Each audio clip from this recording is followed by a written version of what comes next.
Hello everyone. আজকে আমাদের 3 নম্বর class. 3 নম্বর ক্লাসে আমরা দেখব কোম্পানি ইনফরমেশন সেটিং।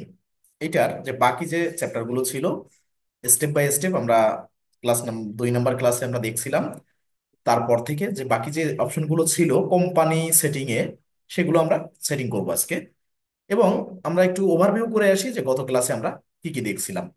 আমরা ফিচার এবং ওভারভিউ কোথায় কি আছে কুইক বুকসের ইন ডিটেইলসে একটু দেখছিলাম, যে কোথা থেকে কি কাজ করব, কোথায় নেভিগেশন প্যানেল, ড্যাশবোর্ড কোথায়, প্লাস নিউ আইকনে কি কি আছে, হেল্প সেন্টার থেকে কিভাবে আমরা কুইক বুকসের সাথে সরাসরি সাপোর্টে কথা বলতে পারি, সার্চ টিপস বা অ্যাডভান্স সার্চ কিভাবে করতে পারি, কোন ট্রানজেকশন কোন কোন ভাবে করা যেতে পারে। এরপরে নোটিফিকেশন বার এটা কোথায় থাকে, এটার কাজ কি এটা জানছিলাম। পাশাপাশি গিয়ার আইকন বা সেটিং আইকন, ঠিক আছে যেটাই বলেন, এটার কি কাজ বা এর ভিতরে কি আছে। তারপরে এসে কোম্পানি ইনফরমেশন সেটিং এর ভিতরে কোম্পানি বেসিক ইনফরমেশন সেটিং আর নোটিফিকেশনটা তো অ্যাডভান্সের ভিতরে আজকে যেটা করব আমরা। পাশাপাশি কাস্টমাইজড ইনভয়েস সেটিং, ইনভয়েসটা করে দেখানো হয়েছিল যে ইনভয়েসটা কাস্টমাইজ কিভাবে করব নিজের মন মতো ডিজাইন করে বায়ারকে একটু ইমপ্রেসিভ করার জন্য আমরা কিভাবে এটা করব এটা দেখানো হয়েছিল। পাশাপাশি আপনাদের বলা ছিল যে ইনভয়েস এক্সপেন্স এবং ইনভয়েস সেলস রিসিপ্ট এবং এস্টিমেট, এই তিনটাই আপনারা করবেন। অনেকেই তিনটা করে অ্যাসাইনমেন্ট জমা দিয়েছেন, আবার অনেকের অ্যাসাইনমেন্ট এখন আমি পাইনি। আশা করি সবাই অ্যাসাইনমেন্ট দিবেন, লেট হোক সমস্যা নাই, কিন্তু অ্যাসাইনমেন্টটা দিবেন আমার হাত পর্যন্ত যেন পৌঁছায়, আমি ওটা অ্যাপ্রুভ করি। আগে সবকিছু দেখে সবকিছু ঠিকঠাক আছে কিনা স্টেপ বাই স্টেপ দেখি। মনে করতে পারেন যে ওনার তো ব্যস্ততা থাকতে পারে, তাহলে কি উনি দেখে কিনা, অবশ্যই দেখি। যদি কারো কোনো কিছুতে প্রবলেম থাকে সেক্ষেত্রে তাকে আমি ইনবক্স করি যে আপনার ওই অ্যাসাইনমেন্টে এই জায়গাটায় এই প্রবলেম আছে, ঠিক আছে। পাশাপাশি আমি এখানে একটা কমেন্টস করে দিই, হয়তো কমেন্ট করতে হয়তো একটু লেট হতে পারে, কিন্তু আমি দেখি এবং এটা যাচাই বাছাই করে অ্যাপ্রুভ করে তারপর, মানে এটার একটা গুরুত্ব আছে অবশ্যই। আমি বলছিলাম প্রথম দিন থেকে যে একটা কোর্স, সে যে কোর্স হোক, সেই কোর্সটা ভিডিও দেখে বা লাইভ দেখে বুঝছি, পারছি, এটা তো সহজ, এটা পারবো, এইটা মনে করে ফেলে রাখা আর ক্লাস ওয়াইজ প্র্যাকটিস করা, নিজে প্র্যাকটিস করা, সেটা কিন্তু এই দুটো শেখার ভিতরে তফাৎ কিন্তু অনেক। অনেকে কম জানা মানুষ আগায় যায় শুধুমাত্র চর্চা করার কারণে, আর অনেক বেশি জানা মানুষ শুধুমাত্র চর্চা না করার কারণে, বুঝছি পারছি বুঝবো এটা তো ইজি, এগুলো মনে করার কারণে বেশি জানা মানুষও কিন্তু পিছায় যায়, ঠিক আছে। তাহলে আমি আশা করি সবাই অ্যাসাইনমেন্ট গুলো জমা দিবেন, আমার হাত পর্যন্ত পৌঁছায় আপনি আমার কাছ থেকে কি নিলেন, কি দিতে পারলাম, এটাও কিন্তু একটা জাস্টিফাই হবে। আপনার আমার সাথে সম্পর্ক হবে অ্যাসাইনমেন্টের মারফতে। ভবিষ্যতে যে মার্কেট প্লেসে কাজ করবেন, কোর্স পরবর্তীতেও যে সাপোর্ট নেবেন, এইটার সাথেও কিন্তু একটা প্রাসঙ্গিকতা থাকে। কেননা আমার যারা অ্যাসাইনমেন্ট গুলো বেশি জমা দিচ্ছে তাদের প্রতি আলাদা একটা নজর কিন্তু থাকে যে না, তার প্রত্যেকটা অ্যাসাইনমেন্ট আমি পেয়েছি, ঠিক আছে। তাহলে এইগুলো আশা করি সবাই জমা দিবেন। আর কাস্টমাইজ ইনভয়েস সেটিং এটা দেখাইছিলাম, এরপরে সেলস সেটিং করছিলাম। তো চলেন এটা একটু ওভারভিউ করে নিলাম। এখন আমরা 3 নম্বর ক্লাসে ফেরত যাই। সেখানে কোম্পানি ইনফরমেশন সেটিং এর আন্ডারে বাকি যে বিষয়গুলো ছিল সেগুলো আমরা দেখবো। এক্সপেন্সেস সেটিং করবো আজকে, টাইম সেটিং, অ্যাডভান্স সেটিং এবং manage user and switch multiple company, যে একাধিক কোম্পানি যদি থাকে কিভাবে সুইচ করতে হয়। এখন এই ফিচারটা আপনারা অনেকে দেখতে পারবেন না। কেন দেখতে পারবেন না? যখন এই 30 দিনের এই অ্যাকাউন্টটা সাবস্ক্রিপশন শেষ হয়ে যাবে, তখন আবার যখন একটা নতুন কোম্পানি ওই সেম ইনটুইট এডুকেশনের আন্ডারে যে মেইল দিয়ে কোম্পানি ক্রিয়েট করছেন, 1 মাস এটার মেয়াদ থাকবে, 1 মাস শেষ হয়ে গেলে সেম মেইল দিয়ে জাস্ট ইনটুইটটা লগ ইন করে আবার একটা কুইক বুকসের আন্ডারে একটা নতুন কোম্পানি ক্রিয়েট করতে পারবেন। তখন দেখবেন প্রথম যখন কোম্পানি ক্রিয়েট করবেন তখনই দেখবেন ওই সেম মেইল থেকে এইবার তখন অপশন আসবে সুইস মাল্টিপল কোম্পানি, ঠিক আছে। এখন আপনারা ভিজিবল দেখতে পারবেন না। তখন আমরা হয়তো 7টা 8টা ক্লাস যখন হয়ে যাবে তখন দেখবেন অ্যাকাউন্টের মেয়াদ শেষ হবে। তখন যখন নতুন অ্যাকাউন্ট ক্রিয়েট করব এই সেম প্রসিডিউরে, তখন কিন্তু আমাদের সামনে সুইস মাল্টিপল কোম্পানি আসবে, মানে দুটো কোম্পানি থাকবে, আপনি কোনটায় যাইতে চাচ্ছেন, কোনটায় লগ ইন করতে চাচ্ছেন, বা একটা বাদ দিয়ে আর একটা। কিন্তু হয় কি যে আগেরটা ডাটা ব্যাকআপ থাকবে না, সাবস্ক্রিপশন যারা নেয় টাকা দিয়ে তাদের ডাটাটা ব্যাকআপ থাকে, তা আমাদের ডাটা ব্যাকআপ থাকবে না বিধায় আমাদের ভালো হবে। কেন হবে?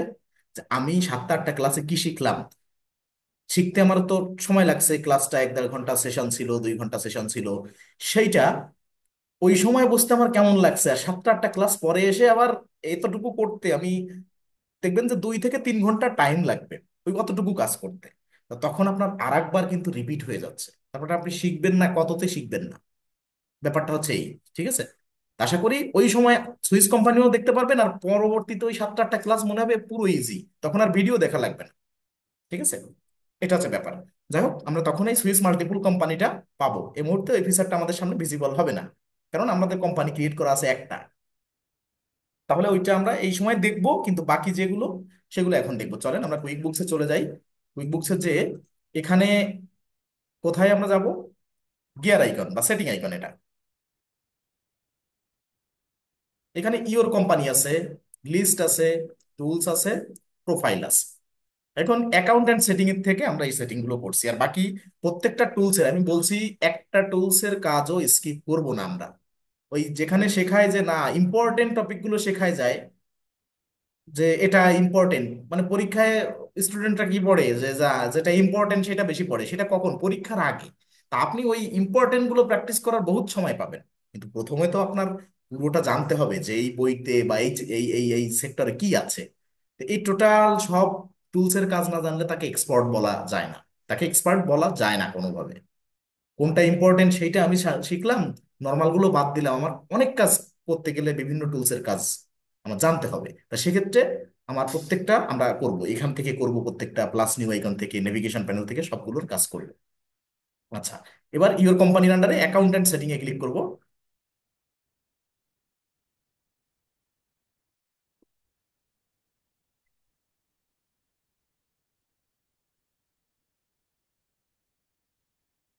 আচ্ছা, এবার দেখেন বলছিলাম যে ওইখানে নোটিফিকেশন সেটিং যেটা ছিল গত ক্লাসে, এখানে যেটা ফিচার ছিল এই রিসেন্ট 2-1 মাস আগে, নোটিফিকেশন সেটিংটা এরকম ছিল, সেলস এক্সপেন্স টাইম এর নিচে ছিল নোটিফিকেশন, তারপরে ছিল অ্যাডভান্স। আর এখন সেই নোটিফিকেশনটা অ্যাডভান্সের আওতায় নিয়ে আসছে। ঠিক আছে, এখন আমাদের চলেন সেলস সেটিং পর্যন্ত মনে হয় আমরা করছিলাম। এখন আমাদের আজকে আস্তে আস্তে এক্সপেন্সেস এক্সপেন্সেস সেটিং। এখন এখানে এসে আমরা কি করব, সেলস আমাদের কমপ্লিট, কোম্পানি সেটিং কমপ্লিট, এখন এক্সপেন্সেস এতে ক্লিক করব। ক্লিক করে এখন দেখেন এখানে এক্সপেন্সেস লেখা আছে, আর এখানে বিল অ্যান্ড এক্সপেন্সেস লেখা আছে। আমরা এখানে পেন আইকনে ক্লিক করব। এখন প্রত্যেকটা স্টেপ বাই স্টেপ আমরা যে কাজ করব, কোনটা অফ করতেছি কোনটা অন করতেছি, এখানে এই ধরনের কাজ। তা সেক্ষেত্রে সেট আপ করার ক্ষেত্রে কোনটা কোন ধরনের সেট আপ, এটা আমাদের মানে মাথায় গেঁথে নিতে হবে। ঠিক আছে, কারণ এই কাজগুলো কিন্তু বেশি পাবেন, যে অনেকের অন্য সফটওয়্যার ছিল সেখান থেকে এখানে এসে সুইচ করতেছে। প্রচুর ক্লায়েন্ট এরকম পাবেন যে কেউ জেরোতে ছিল, কেউ ওয়েবে ছিল, কেউ স্যাস সফটওয়্যারে ছিল, তারপরে আহ জোহবুক, ফ্রেশবুক, বিভিন্ন সফটওয়্যার থেকে এখানে সুইচ করবে। এখন এখানে আছে কি, প্রথমে দেখেন লাইনটা যে দুটো কুইক বুকস ওপেন করে দিয়ে রাখছে, অন করে দিয়ে রাখছে, আর দুটো অফ করা আছে। দেখি যে কোনটার কি প্রয়োজন মনে করছে কুইক বুকস। এই প্রথমটা হচ্ছে show items table on expenses and purchase form. আপনার এক্সপেন্সেস এবং পার্সেসের ক্ষেত্রে যে যেটার মাধ্যমে আপনি এক্সপেন্স এবং পার্সেস রেকর্ড করবেন, সেটা কি, বিল বা এক্সপেন্সের মাধ্যমে তো রেকর্ড করবেন, আর পার্সেসের ক্ষেত্রে পার্সেস অর্ডার। ঠিক আছে, তা সেক্ষেত্রে আপনি কি করবেন, ধরেন কোনো একটা প্রোডাক্ট কিনলেন, সে কেনার জন্য আপনি বিল করবেন, বাকিতে কিনলে বিল করবেন, নগদে কিনলে এক্সপেন্স রেকর্ড করবেন, স্বাভাবিক। আবার পার্সেস অর্ডারও পাঠাবেন, এই যে পার্সেস অর্ডারের অপশনটা নিচেই। তারপর পার্সেস সম্পর্কিত এবং এক্সপেন্স সম্পর্কিত যে বিষয়গুলো, এটা আমরা যেভাবে রেকর্ড করব সেইটায়, সেই যে পেজটা, সেখানে এই যে আইটেম টেবিলকে আপনি শো করতে চাচ্ছেন, অর্থাৎ কি আপনি কিনবেন, প্রোডাক্ট কিনবেন, সেই প্রোডাক্টের টেবিলটাকে আপনি শো করাতে চাচ্ছেন কিনা এক্সপেন্স এবং পার্সেসের ফর্মে। তা আমরা অবশ্যই আইটেম শো করাতে চাচ্ছি, তাহলে এটা ওপেন থাকবে। আপনাদের যদি অফ থাকে তা আপনারা অন করে দিয়েন, এইভাবে যদি অফ থাকে আপনারা অন করে দিয়েন, ওকে। এরপরে দ্বিতীয়টা, show tax field on expenses and purchase form. Tax বলতে বলছে যে কোনো কিছু মনে রাখার জন্য আমাদের বিভিন্ন, ওই যে বলে না যে ট্যাগ লাগায়, ট্যাগ লাগিয়ে গেছে। হ্যাঁ, এই যে যে ব্যাপারটা, মানে যে কোনো কিছু দিয়ে আমরা যে ট্যাগ ইউজ করি কোন সময়, অ্যাজ এ কোটেশন বা ট্যাগ, এগুলো আমরা ইউজ করি কোনো কিছু রিমেম্বার করার জন্য বা স্পেশাল কোনো নোট, এই ধরনের যে ইউজ করার জন্য। তার ট্যাগের ইউজ খুব বেশি আপনার করা লাগবে না, তারপরও কুইকবুকস বলতেছে এখানে ট্যাগটা শো করায় রাখতে, যে কোন জায়গায় এক্সপেন্স এবং পার্সেস ফর্মের ক্ষেত্রে ট্যাগটা শো করাতে চাচ্ছেন কিনা। তো আমরা ট্যাগ শো করালাম, যদি অফ থাকে আপনারা এভাবে অন করে দিন, আর অন থাকলে কিছু করার দরকার নাই। গেল। এরপরে track expenses and items by customer. এই যে দেখেন, আপনি ধরেন, আমি রিয়েল এক্সপিরিয়েন্স থেকে বোঝাই তাহলে বুঝতে সুবিধা হবে, আর নাইলে মাথার উপর দিয়ে যাওয়ার মতো। ঠিক আছে, মানে মোট কথা কাস্টমারকে অ্যাসাইন করবেন, ব্যাপারটা এই সহজ, আবার যারা না বুঝবে তাদের কাছে খুব কঠিন ব্যাপার। আপনি ধরে নেন সিলেট থেকে কেউ চা পাতা পাঠাবে ঢাকায়, আপনার প্রতিষ্ঠান ঢাকায়, আপনি এজ এ বিজনেসম্যান, আপনার প্রতিষ্ঠান ঢাকায়, আপনি চা পাতা কেনেন কোথা থেকে? সিলেট থেকে। এখন এই সিলেট থেকে চা পাতা পাঠাবে কে? আপনার সাপ্লায়ার বা আপনার ভেন্ডর। এখন মাঝপথে দেখা গেল যে সুনামগঞ্জ আপনার একজন কাস্টমার আছে। সুনামগঞ্জ বাদ দেন, কারণ সুনামগঞ্জ চাপ এরিয়া, ওটা যুক্তিযুক্ত হবে না উদাহরণটা। ধরেন এই দিকে, এই যে ঢাকার পাশে ধরেন আপনার নারায়ণগঞ্জ, যে নারায়ণগঞ্জ আপনার একজন কাস্টমার আছে, সে আপনার কাছ থেকে পাইকারি চা পাতা কেনে, অর্থাৎ সে আপনার কাস্টমার আর আপনি কেনেন সিলেটের একজনের কাছ থেকে। এখন সিলেটের ধরেন করিম, সে হচ্ছে আপনার সাপ্লায়ার বা ভেন্ডর। এখন করিমের কাছ থেকে আপনার কাছে প্রোডাক্টটা আসে, আপনার কাছে আসে, তারপরে আপনি কাস্টমারের কাছে, কাস্টমার কোয়ান্টিটি অনুযায়ী যে কত পিস কিনবে বা কত, মানে কোয়ান্টিটি কত কিনবে সেটা আপনি পাঠান। এখন যদি এমন হয় যে না, কোনো কারণে আমার যে কাস্টমার নারায়ণগঞ্জের, উনি বলতেছে কি যে আমার ইমার্জেন্সি প্রোডাক্ট লাগবে, তা আপনি বললেন যে না আমার এই মুহূর্তে আমার স্টকে নাই, তাহলে কি হয়েছে যে আমার একটা চালান আসতেছে সিলেট থেকে, তা এটা তো ঢাকায় ঢুকবে। তা উনি যদি আপনাকে বলে যে ঠিক আছে তাহলে ঢাকায় ঢুকার আগে কোনোভাবে দেখেন তো আমাকে একটু মেকআপ করা যায় কিনা, ঠিক আছে, যে আমাকে একটু দেওয়া যায় কিনা, তখন যদি আপনি ওই যে সেলস ফর্মটা, ঠিক আছে, যে আপনি ইনভয়েসের যে আলাদা ফর্ম আছে, কাস্টমার ধরে ইনভয়েস করা বা এখানে এক্সপেন্স করা, দুটোই মানে দুই দিকে সেলস পারচেস দুই দিকেই, একদিকে কাস্টমারকে অ্যাসাইন করা যাবে, ঠিক আছে, একটায় সাপ্লায়ারকে ধরে কাস্টমারের কাছে পাঠাবেন, ঠিক আছে, এটা এক্সপেন্সটা রেকর্ড করবেন। আবার এক্সপেন্স, আপনি যে এক্সপেন্স করতেছেন, আপনি কিনতেছেন, সেটাও রেকর্ড হচ্ছে। তার মানে track expense and items by customer, ঠিক আছে। এখন বিষয় হচ্ছে যে ওই যে যে সিলেটের লোকটার কাছ থেকে আপনার কাস্টমারের কাছে আপনি প্রোডাক্টটা পৌঁছে দিবেন, আপনার কাছে আসার আগে ওনার কাছে পৌঁছে যাবে, অর্থাৎ আপনার সাপ্লায়ারের মাধ্যমে আপনার কাস্টমারের কাছে পৌঁছে যাবে। এই যে যে কাস্টমারকে অ্যাসাইন করে দেন, এই যে ব্যাপারটা যে সিলেট থেকে আসতে আসতে আগে নারায়ণগঞ্জে আপনার কাস্টমারের হাতে প্রোডাক্টটা পৌঁছে দিল, তারপরে ঢাকায় আপনার গাড়িটা ঢুকলো, এইটা হচ্ছে কাস্টমারকে অ্যাসাইন করা। তো এইটা যদি আপনি এখানে শো না করেন, তাহলে কিন্তু ভবিষ্যতে আপনি কাস্টমারকে অ্যাসাইন করে কোনো ট্রানজাকশন রেকর্ড করতে পারবেন না। আমরা চাইলে এখানে অফ রাখতে পারতাম, ঠিক আছে, তখন আমাদের প্রয়োজন যখন হতো তখন আমরা ওপেন করতাম, তাহলে সুবিধা হতো। তারপর আমি ওপেন করে যাচ্ছি, পরবর্তীতে এসে আবার রিপিট করবো এই ব্যাপারটা, ঠিক আছে, যে আমরা এখানে ওপেন করে গেছিলাম, জাস্ট এটুকু মনে রাখেন যে এইটা পরবর্তীতে রিপিট ক্লাসে আমাদের বাদবে, ঠিক আছে। তাহলে আমরা ওপেন করে গেলাম, তাহলে আমরা এখন কাস্টমারকে অ্যাসাইন করে যে কোনো প্রোডাক্ট, মানে সরি, যে কোনো ট্রানজাকশন রেকর্ড করতে পারবো। এরপরে কি, মেক এক্সপেন্স ইন আইটেম বিলাবেল। আমি অ্যাসাইন করলাম, কিন্তু আমি যদি বিলাবেল না করি, যে আমি এক্সপেন্স অর আইটেম আমি বিলাবেল করলাম, সরি অ্যাসাইন করলাম, কিন্তু যদি বিলাবেল না করি, এটা তো কেমন হয়ে যাবে, তাই এই জন্য আমি এখানে ওপেন করে দেবো যে বিলাবেল। এবার দেখেন বিলাবেল করলে আরো একটা পপ আপ ওপেন হয়েছে, এটা অফ থাকলে দেখেন কেমন, অফ থাকলে আর কিছু নাই নিচে, এখানে ক্লিক করলে দেখেন কত কিছু চলে আসছে। এখন আসছে মার্কআপের ব্যাপারটা, markup with a default rate. দেখেন এখানে কিন্তু ক্লিক করলে 0.00%, এই যে সাইডে পার্সেন্ট আছে, আর এখানে একটা টিকমার্ক দেওয়ার জায়গা আছে, টিকমার্ক দিতেও পারেন না দিতেও পারেন। এখন আগে বুঝতে হবে যে এই ব্যাপারটা কি। এই ব্যাপারটা হচ্ছে এই, যে ধরেন আপনি 10টা প্রোডাক্ট নিয়ে কাজ করেন, 10টা প্রোডাক্টে যদি এমন থাকে যে যখন কাস্টমারকে অ্যাসাইন করবেন আলাদাভাবে এবং বিলাবেল করবেন, সেক্ষেত্রে ওই 10 প্রকার প্রোডাক্টের উপরে আপনি 20% প্রফিট রাখেন সব প্রোডাক্টের ক্ষেত্রে। তাই যদি হয়ে থাকে, তাহলে এখানে 20% দিয়ে দিলে কি হবে, কাস্টমারকে যখন অ্যাসাইন করবেন, আপনার সাপ্লায়ারের কাছ থেকে প্রোডাক্ট আসবে আপনার কাছে, কিন্তু সেদিক থেকে আবার কাস্টমারকে অ্যাসাইন করছেন, তার মানে আপনার কাছে আসার আগে কাস্টমারের কাছেও যাচ্ছে। তা সেক্ষেত্রে কাস্টমারকে যখন বিল করবেন বা বিলাবল, কাস্টমারের এই এক্সপেন্সটা বা আইটেমটা বিলাবল করবেন, তখন কিন্তু এখানে যদি 20% দিয়ে দেন, তা আপনার অটোমেটিক্যালি, যে ধরেন 100 টাকার সাথে 20 টাকা আমার প্রফিট, ওই যে 20 টাকা প্রফিট, ওই 20 টাকা বা 20% প্রফিট এখানে যদি উল্লেখ করে দেন, তা সবগুলো প্রোডাক্টের ক্ষেত্রে 20% হবে অটোমেটিক্যালি। এইটাকে ধরে মার্কআপ হয়ে যাবে। এখন প্রশ্ন থাকতে পারে যে 10টা প্রোডাক্টে আমার কি সবগুলো কি আমি 20% প্রফিট মার্জিন থাকবে? না, নাও থাকতে পারে, আবার থাকতেও পারে। আবার যদি যে একটা বা দুইটা প্রোডাক্ট নিয়ে কাজ করে, তার দুটোই ধরেন সে 20% প্রফিট, মানে প্রফিট মার্জিন রাখে। তা সেক্ষেত্রে কি করতে পারবে, একটা বা দুইটা যাতে সেম প্রফিট মার্জিন, তাহলে সেইটা কিন্তু এখানে 20% দেওয়া যায়। কিন্তু আমরা যদি ভ্যারাইটিস প্রোডাক্ট নিয়ে কাজ করি, তাহলে কিন্তু এক একটা প্রোডাক্টের প্রোডাক্ট মার্জিন আলাদা আলাদা হবে। তা সেক্ষেত্রে আমরা কি করব, এখানে এখানে 0% বা 10% মানে দিয়ে দিলে, এখন তো জিরো আছে ডিফল্ট ভাবে, আমরা যদি 10% বা 20% দিয়ে দিই, আমার যতগুলো প্রোডাক্ট আছে সবগুলোর পরে কিন্তু সেম রেশিওটা অ্যাপ্লিকেবল হবে। তা আমরা এটা করব না, আমরা কি করব, এখানে মার্ক আপ করবো। মার্ক আপ করে এখানে জিরো থাকবে। আপনি যদি এখানে 20% দেন দিতে পারেন, 30% দেন, 25% দেন দিতে পারেন, তাহলে কি হবে, সব ক্ষেত্রে যখন ওই মার্ক আপ করা হবে, তখন কিন্তু এই মার্ক আপের ক্লাস আছে আলাদা। চিন্তিত হওয়ার কারণ নাই যে মার্ক আপটা কি। তা এখানে আমি জাস্ট বলতে চাচ্ছি, যদি এখানে আপনি টিক মার্ক দিয়ে এখানে যদি 10% বা 20% দেন, সব প্রোডাক্টের উপরে কিন্তু আপনার এই সেম মার্কআপের পার্সেন্টটা হয়ে যাবে। আপনি যদি এখানে জিরো দেন, তাহলে সুবিধা কি, যে প্রোডাক্ট নিয়ে আপনার তখন কাস্টমারকে অ্যাসাইন করতে হচ্ছে এবং বিলাবেল করতে হচ্ছে, সেইখানে আপনি মার্কআপের পার্সেন্টটা দিতে পারবেন, সেই সুযোগটা থাকবে যে কোনোটায় 10%, কোনোটায় 15%, কোনোটায় 20%।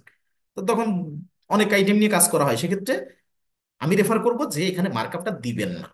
ঠিক আছে। আর যদি কারো প্রোডাক্ট একটা হয়, তাহলে ওই মার্কআপটা দিলে আপনার সুবিধা হবে, যে আমি 20% প্রফিট করি, বা দুটো প্রোডাক্ট দুটোই 20% প্রফিট করি, সেক্ষেত্রে 20% দিতে পারেন। ঠিক আছে, তাহলে আমরা এখানে ওপেন রাখলাম এবং এখানে জিরো জিরো থাকুক, আমরা যখন যেটা যে পার্সেন্ট হয় সেটা আমরা কিন্তু তখন দিব, এখন কিছু দিব না। দিলাম। এরপরে আছে কি, নিচের লাইনটা দেখেন টিকমার্ক দেওয়া আছে, এবং এই দুটোর ভিতরে প্রথমটা চুজ করা আছে। দেখি এই জিনিসটা কি, track Bilawal expenses and item as income. যে বিলাবল এক্সপেন্স এবং আইটেম যেগুলো আছে, এটাকে ইনকাম হিসেবে ট্র্যাক করতে চাচ্ছেন কিনা। ঠিক আছে, বিলাবল এক্সপেন্স এবং আইটেমকে বিলা সরি ইনকাম হিসেবে আমরা ট্র্যাক করতে চাচ্ছি। এখানে টিকমার্ক উঠছে, টুকুইকি বুক সেটা কি করছে, জেনারেলি দিয়ে রাখছে, তাই এটা আমরা ওপেনই থাকবে। এবং এইটা আপনি যে দেখাতে চাচ্ছেন, এটা কি ইনে সিঙ্গেল অ্যাকাউন্টে দেখাতে চাচ্ছেন নাকি ইনে মাল্টিপল অ্যাকাউন্টসে দেখাতে চাচ্ছেন। তো আমরা একটা সিঙ্গেল অ্যাকাউন্টে দিব, যে প্রত্যেকটা অ্যাকাউন্ট ওয়াইজ আলাদা আলাদা হলে আমাদের আইডেন্টিফাই করতে সুবিধা হবে। ঠিক আছে, এই জন্য টিকমার্ক এখানে দেওয়া এই প্রথমটা যেমন আছে এরকম থাকবে। মাল্টিপল লাইনে দিলে, সরি মাল্টিপল অ্যাকাউন্টে দিলে দেখা যাচ্ছে যে সব ক্ষেত্রে ওই মাল্টিপল ব্যাপারটা জড়ায় যাবে, সেক্ষেত্রে আমরা সিঙ্গেল আলাদা আলাদা করে পাবো না। ঠিক আছে, পাবো ঠিকই, কিন্তু এক লাইনের ভিতরে সবই থাকবে। তাহলে আমরা সিঙ্গেল অ্যাকাউন্টে, এটাই বেটার। ঠিক আছে, এটা ওপেন থাকবে। এবার আসি ডিফল্ট বিল পেমেন্ট টার্ম। আপনি ইনভয়েসের ক্ষেত্রে যেমন একটা টার্ম দিছিলেন নেট 30, এক্ষেত্রে বিলের ক্ষেত্রে আপনি যদি কারো কাছ থেকে কেনাকাটা করেন, ওই ইনভয়েসের ব্যাপারটা কি ছিল আগে সেটা একটু দেখেন। যে আপনি যদি কোনো কাউকে বিক্রি করেন বাকিতে, সেক্ষেত্রে নেট 30 বলতে কি বোঝাচ্ছে, যে 30 দিন একটা টার্মে বা কন্ডিশনে আপনি প্রোডাক্ট তাকে সেল করতেছেন। যে নেট 30 তার মানে বোঝায় আজকে থেকে বিক্রি করতেছি বা যেদিন থেকে বিক্রি করছি সেই দিন থেকে পরবর্তী 30 দিনে সে টাকা আমাকে পে করবে, এই এই কন্ডিশন বা এই টার্মে আমি বিক্রি করলাম। ঠিক আপনি যখন প্রোডাক্ট কিনবেন আপনার সাপ্লায়ার বা ভেন্ডরের কাছ থেকে, তখন আপনি তাদের কোনভাবে পে করতে চাচ্ছেন, ডিফল্টে একটা টার্ম দিতে, আপনি চাইলে এখানে দিতেও পারেন না দিতেও পারেন। তো স্ট্যান্ডার্ড ভাবে আমি এখানে নেট 30 দিয়ে রাখতেছি। ঠিক আছে, নেট 30। যদি মনে হয় যে না, আমি তো, আমার নেগোসিয়েশন আছে সবার সাথে, যে আমি 30 ডেজ দে না, আমি 20 ডেজে দিব, আমি বিলটা পে করব 20 ডেজে, কিন্তু তখন এখানে ক্লিক করে দেখলেন 20 ডেজ নাই। 20 ডেজ নাই, 15 দিন আছে, 30, 45, 60। তাহলে আপনি কি করবেন, এই যে অ্যাড নিউতে ক্লিক করেন। অ্যাড নিউতে ক্লিক করলে এখন আছে কি, এখানে নামটা লেখেন, নামটা কি, N80 নেট 20, জাস্ট এই টার্মটা আপনি লেখেন, টার্মটা কি। এরপরে এই ডেজের ভিতরে এখানে 20 দিয়ে দেন, দিয়ে সেভ। খেয়াল করেন এবার। এবার যদি আপনি ডিফল্ট বিল পেমেন্ট টার্মটা যদি এমন হয় যে নেট 20, তা কই, এবার কিন্তু চলে আসছে, 15 দিন আছে, 20 দিন আছে, 30 দিন, সবকিছু আছে। এখন এই 20 দিন যদি দিতে চান দিতে চান, মানে আপনি অ্যাড করবেন নতুন করে কিভাবে, যে কোনো টার্ম, যে আপনার যদি মানে কাস্টমাইজ আলাদা টার্ম থাকে, যে না আমি 20 দিনও না, সরি 15 দিনও না, 30 দিনও না, আমি 20 দিনে আমি পে করবো, আমার প্রত্যেকটা সাপ্লায়ারের সাথে সেভাবে নেগোসিয়েশন আছে, তাহলে আপনি এভাবে অ্যাড নিউতে যেটা অ্যাড করতে পারেন। তো আমরা এখানে ডিফল্টে 30 হিসেবে রাখতেছি, যেটা স্ট্যান্ডার্ড নেট 30, আমরা দিয়ে এই অপশনটা সেভ করলাম। এতটুকু কাজ আমাদের শেষ হলো। এবার আসি পার্সেস অর্ডারে। এই পেন আইকনে ক্লিক করেন। এইখানে একটা বিষয় দেখেন, খুবই গুরুত্বপূর্ণ ব্যাপার কিন্তু এটা। এখানে বলছে ইউজ পার্সেস অর্ডারস। ঠিক আছে, আমি পার্সেস অর্ডার ইউজ করতে চাই কিনা। তো অবশ্যই আমি পার্সেস অর্ডার ইউজ করতে চাই, যে আমি যে আমার সাপ্লায়ার বা ভেন্ডরের কাছে সরাসরি যে অর্ডার পাঠাবো, অর্থাৎ পার্সেস অর্ডার, তারপরে উনি এটাকে বিলে কনভার্ট করবে। ঠিক আছে, বা এক্সপেন্সে কনভার্ট করবে। আমি যদি নগদে কিনি, তাহলে তো এক্সপেন্সে কনভার্ট করবে। ঠিক আছে, অর্থাৎ উনি আমাকে ইনভয়েসে মানে সেলস রিসিপ্টে, ওনার এন্ড থেকে উনি সেলস রিসিপ্টে কনভার্ট করবে, আর যদি আমি বাকিতে কিনি উনি ইনভয়েস ক্রিয়েট করে ওই প্রোডাক্টগুলো আমাকে পাঠাবে। আমার এখান থেকে কি করতে হবে, ওই যে রিকুইজিশন দেয়া যেটাকে বলতে পারেন, পার্সেজ অর্ডার, ঠিক আছে, আমি আমার একটা মানে বাজেট এখান থেকে করে দিব যে আমার এই প্রোডাক্ট লাগবে, ওইটার ভিত্তিতে উনি আমাকে ইনভয়েস হোক বা সেলস রিসিপ্ট হোক উনি আমাকে সেগুলো পাঠাবে, ডে টু ডে আমাকে পাঠাবে। এখন এই পার্চেস অর্ডার আমি ইউজ করতে চাই কিনা, তা এখানে ওপেন করা আছে, অবশ্যই চাই। আপনার যদি এখানে অফ থাকে আপনি আগে অন করবেন, অন করার পরে এবার নিচে আসেন, কাস্টম ফিল্ডে কি আছে, এখানে বলছে go to setting list custom field manage your custom field, এগুলো কিছু দরকার নাই আপনার। এখানে আছে কি কাস্টম ট্রানজেকশন নাম্বার, ওই যে দেখেন আপনার ওই যে ইনভয়েসের ক্লাসে কি বলছিলাম, যে ইনভয়েসটা যদি আপনি নিজে দেন, যদি মনে হয় যে না আমার সারা দিনে, আমি যে প্রতিষ্ঠানে অ্যাকাউন্ট্যান্ট হিসেবে আছি সারা দিনে 20টা ইনভয়েস হয়, তাহলে 20টা ইনভয়েস হলে আমি যদি একটা, sorry, invoice number 1, invoice number 2, 3, এইভাবে 3টা লিখলাম, পরে আমার লাঞ্চে গেলাম, পরে আরো একটু বাইরে গেলাম, কোনো কোনো ভাবে কি হলো আমার ভুলে গেলাম যে 3 নাম্বার ইনভয়েস পর্যন্ত হয়েছিল, পরে আপনি কি করলেন 4 গ্যাপ দিলেন, 5 গ্যাপ দিলেন, 6, আবার 6 থেকে শুরু করলেন, 7, 8, এইভাবে শুরু করলেন। তা শুধু তো একটা প্রতিষ্ঠানে ইনভয়েস হয় না, এক্সপেন্স হয়, বিল হয়, অনেক কিছু হয়, তো সেক্ষেত্রে আপনার মনে রেখে রেখে দিতে গেলে তো এটা ডিফিকাল্ট ব্যাপার হয়ে যায়, আবার মনে নাও থাকতে পারে, ভুল হওয়ার চান্সেস আছে। কিন্তু এইখানে দেখেন ব্যাপারটা কাস্টম ট্রানজাকশন নাম্বার বলতে কি, যে আপনি যদি নিজেই নাম্বারটা ইউজ করতে চান তবে এইটা ওপেন করবেন, যে আমি ইনভয়েসের নাম্বারটাও আমি করব বা নাম্বারিংটা আমি করব, আবার এক্সপেন্সের নাম্বারিংটা আমি করব, বিলের নাম্বারিংটা সব আমি করব, তাহলে এইটা ওপেন করবেন। মানে কাস্টম মানে আপনি যদি নিজেই ট্রানজাকশন নাম্বারগুলো ইনপুট দিতে চান তাহলে এটা ওপেন করবেন। আর যদি আপনি বোঝেন যে না আমি নিজে ইনপুট দেবো না, তাহলে কি হবে, আমি অফ করব। কেন অফ করব, যে কুইক বুকসের হাতে আমি ছেড়ে দিই অটোমেশনে, কুইক বুকসের হাতে ছেড়ে দিলে তখন কি হবে, কুইক বুকস ভুল করবে না, একের পরে 2, 2-এর পরে 3, 3-এর পরে কখনো 5 দিবে না, 4 দিবে তারপরে 5 দিবে, মাস্ট, কোনোভাবে ভুল হওয়ার চান্স নাই। তাহলে আমি কুইক বুকসের পরে ছেড়ে দিব, যে আমি মনে না থাকতেও পারে আমার কুইক বুকস, এখানে কুইক বুকসের হাতে দিব। তবে যদি এটা কিন্তু বুঝলেন যে আপনি যদি এটা অফ রাখেন তাহলে কুইক বুকস নাম্বারগুলো দেবে, আপনার নাম্বারিং নিয়ে টেনশন নাই, যে মনে না থাকা থাকার ব্যাপার নিয়ে টেনশন নাই। তবে কথা আছে একটা, এটা ধরেন আপনি এখন অফ করলেন, অফ করে সেভ করলেন, কিন্তু যদি কোনো বায়ার, এগুলো অনেকে বলে না, এগুলো বিভিন্ন প্রতিষ্ঠানে ট্রেনিং হয়, এগুলো বলে না, সেটা কি, এখন যেটা বলতে যাচ্ছি, যে যদি কোনো বায়ার অন্য কোনো সফটওয়্যার থেকে আসে, যে উনি 4-5 বছর কোনো একটা সফটওয়্যারে ওনার ট্রানজেকশন গুলো মানে এন্ট্রি করতো, ধরেন উনি জেরো সফটওয়্যারে এন্ট্রি করতো সাপোজ, সেক্ষেত্রে উনি যদি এসে বলে যে আমার ট্রানজেকশন গুলো কুইক বুকসে অ্যাড করে দেন, আমি কুইক বুকসে নতুন সাবস্ক্রাইবার, আমি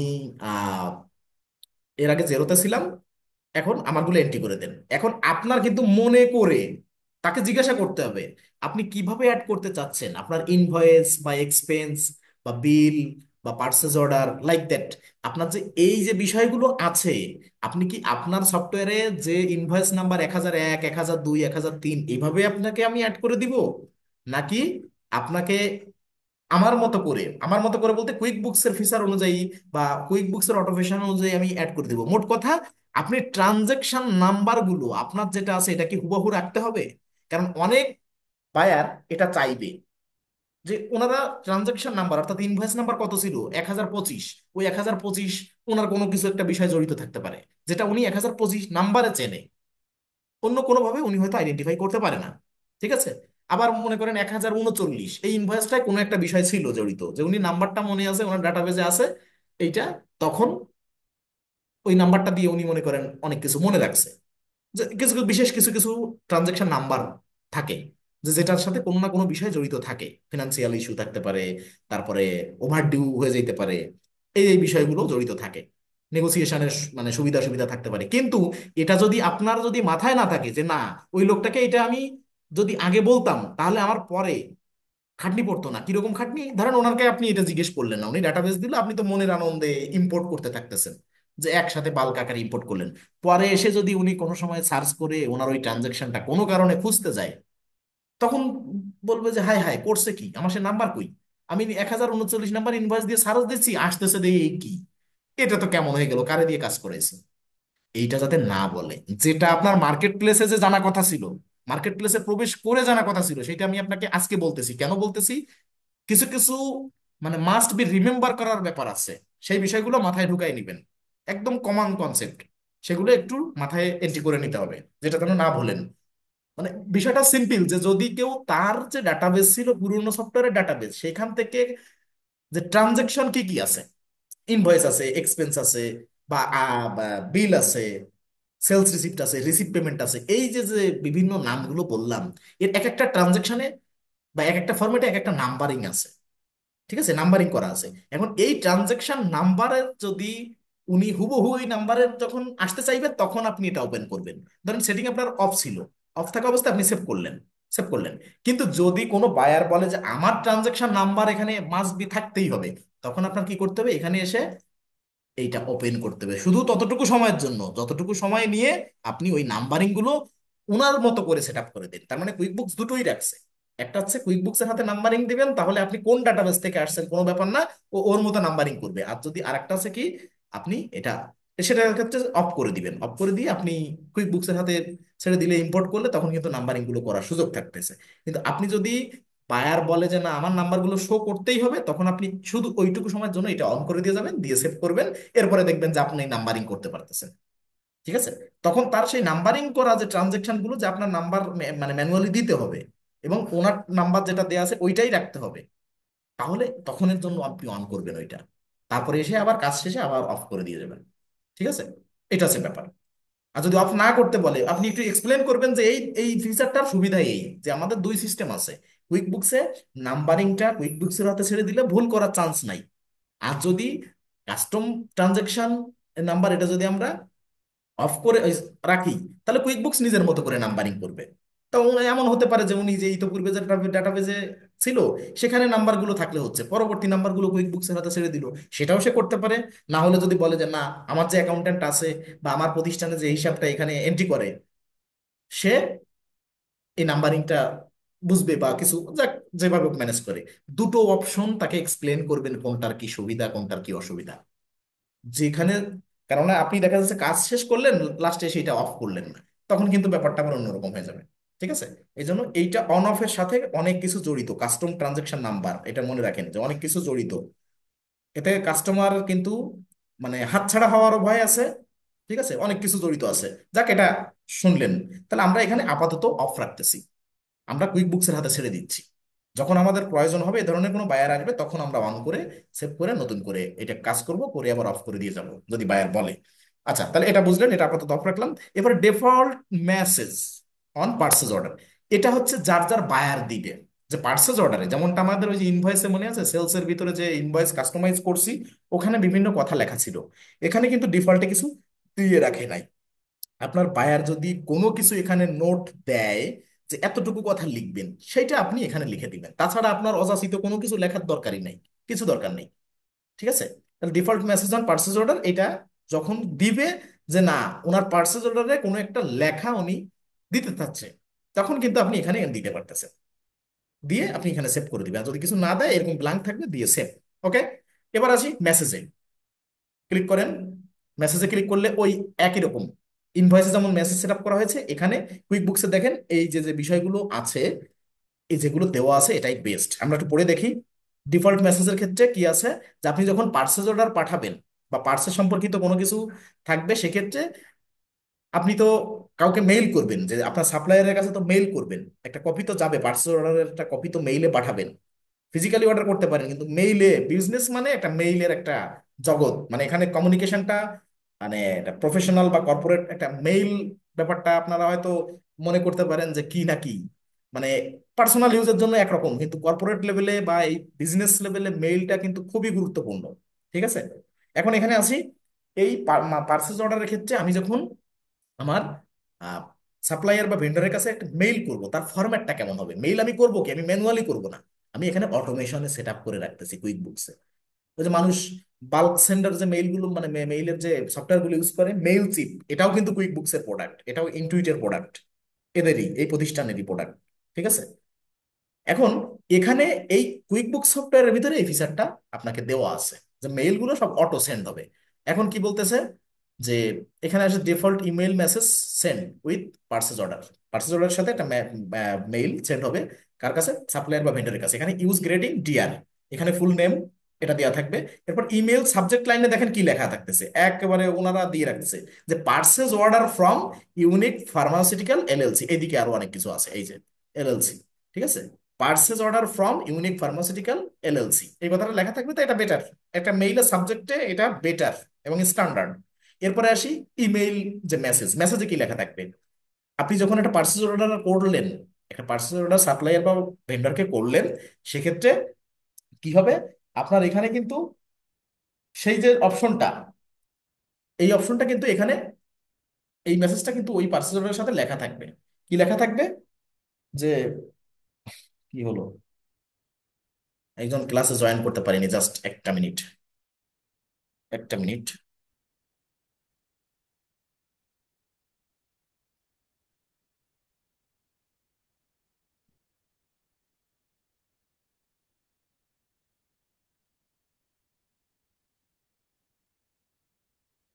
আচ্ছা, পার্সেস অর্ডারের ক্ষেত্রে please find our purchase order attach to this mail, ঠিক আছে, এই মেইলের সাথে আমাদের মানে মানে রেডি করা আছে, আমাদের পার্সেস অর্ডারটা দেওয়া আছে, তাই সেই অ্যাটাচমেন্টে আছে, আপনি এখানে এটা নোট করা যে find our purchase order attach to this mail দেওয়া গেল, thank you unique pharmaceutical LLC, এটা একটা ভালো লেখা। যদি আপনার বায়ার আপনার এর থেকে গর্জিয়াস কোনো কিছু দেয় বা দিতে বলে, আপনি সেটা দিবেন তার রিকমেন্ডেশন অনুযায়ী। কুইক বুকস এর ডিফল্টে যেটা আছে আশা করি বেটার, অল্প কথায়।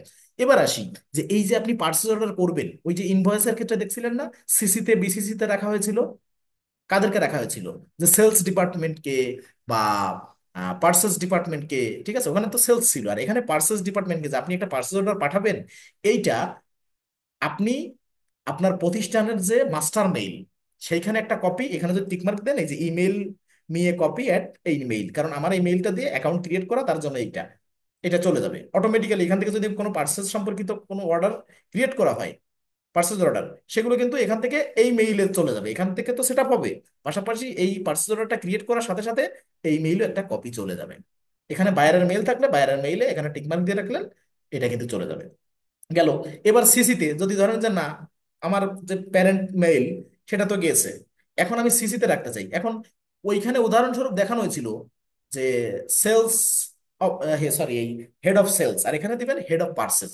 তার মানে এখানে মেইলটা হেড অফ পার্সেস লেখার মানেটা কি, যে হেড অফ পার্সেসে যিনি আছেন, যদি এরকম কেউ থেকে থাকেন স্ট্যান্ডার্ড মানের, এই জন্য হেড অফ পার্সেসকে অবগত করা হবে এই মেইলের মাধ্যমে যে আমরা একটা পার্সেস অর্ডার পাঠিয়েছি অমুক সাপ্লায়ারকে।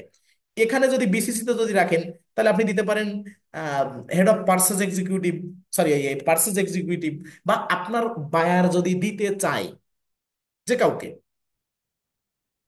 ঠিক আছে, সেভাবে আপনি দিতে পারেন। এবার এই সিসি তে শুধু কি একটা মেইল দিতে পারবেন না, এই দেখেন এই যে ব্র্যাকেটে লেখা আছে সেপারেটেড বাই কমাস, তার মানে কি, আপনি একটা একটা মেইল দিলেন, ধরেন এই একটা মেইল দিলাম, এরপর একটা কমা দিলাম, কমা দিয়ে আরেকটা মেইল দিব, এইভাবে যদি 20টা 30টা চান তাও কিন্তু আপনি দিতে পারতেছেন। ওকে, তো এখানে ধরেন, এখানে সিসিতে যে থাকবে যাকে দিতে চাচ্ছেন, আমি উদাহরণস্বরূপ বোঝালাম, HEAD, হেড অফ পার্সেস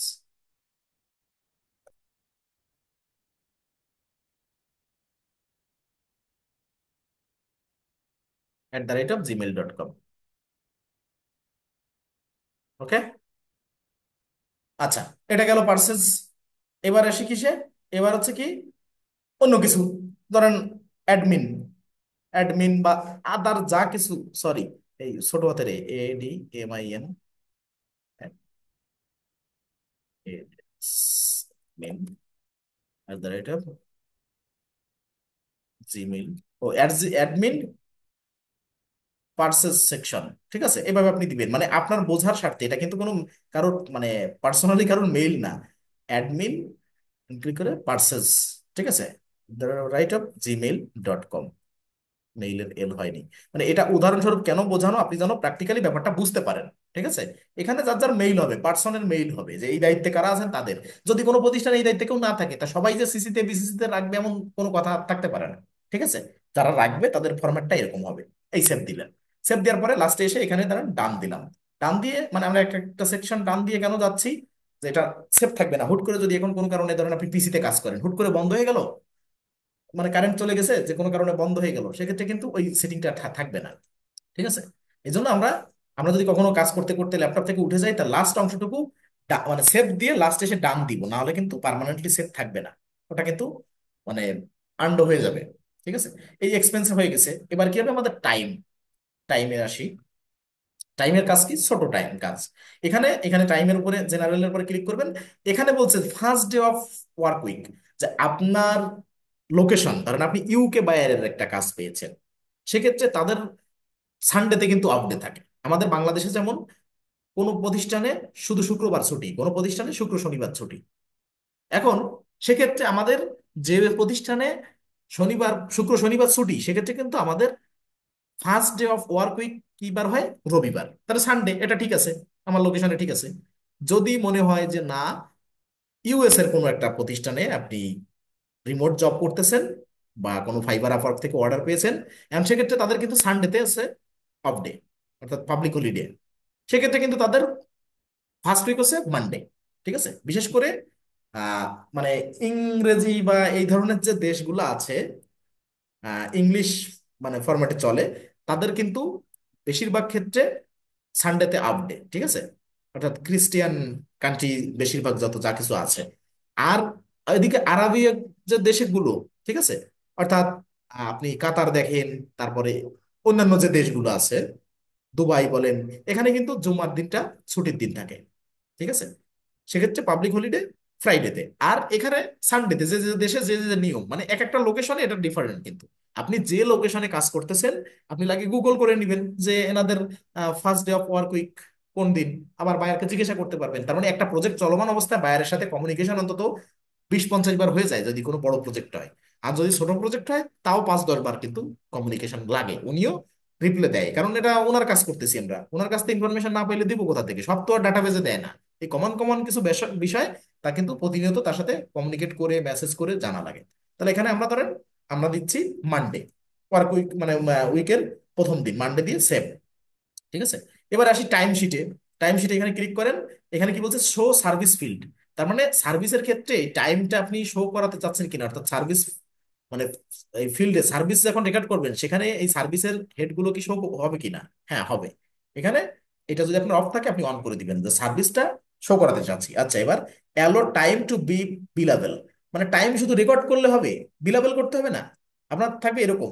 তা আপনার অ্যালো টাইম টু বি বিলাবেল, এটা আপনার যদি অফ থাকে, এরকম যদি থাকে, তাহলে আপনি অন করে দিবেন, আর আপনার বেশিরভাগ ক্ষেত্রে অন থাকবে। এবার নিচে আসেন। নিচে কি বলছে? যে show billing rate to users entering time. তার মানে বিলিং রেটটা এই ইউজার্স ইন্টারিং টাইম, ধরুন বিদেশে কি, বহির্বিশ্বের যে যত এই যে দেশগুলো, ম্যাক্সিমাম দেশেই কিন্তু আওয়ারলি একটা পেয়েবল রেট আছে। ঠিক আছে, পের একটা স্কেল আছে যে আওয়ারলি এত, এত ডলার বা এত পাউন্ড।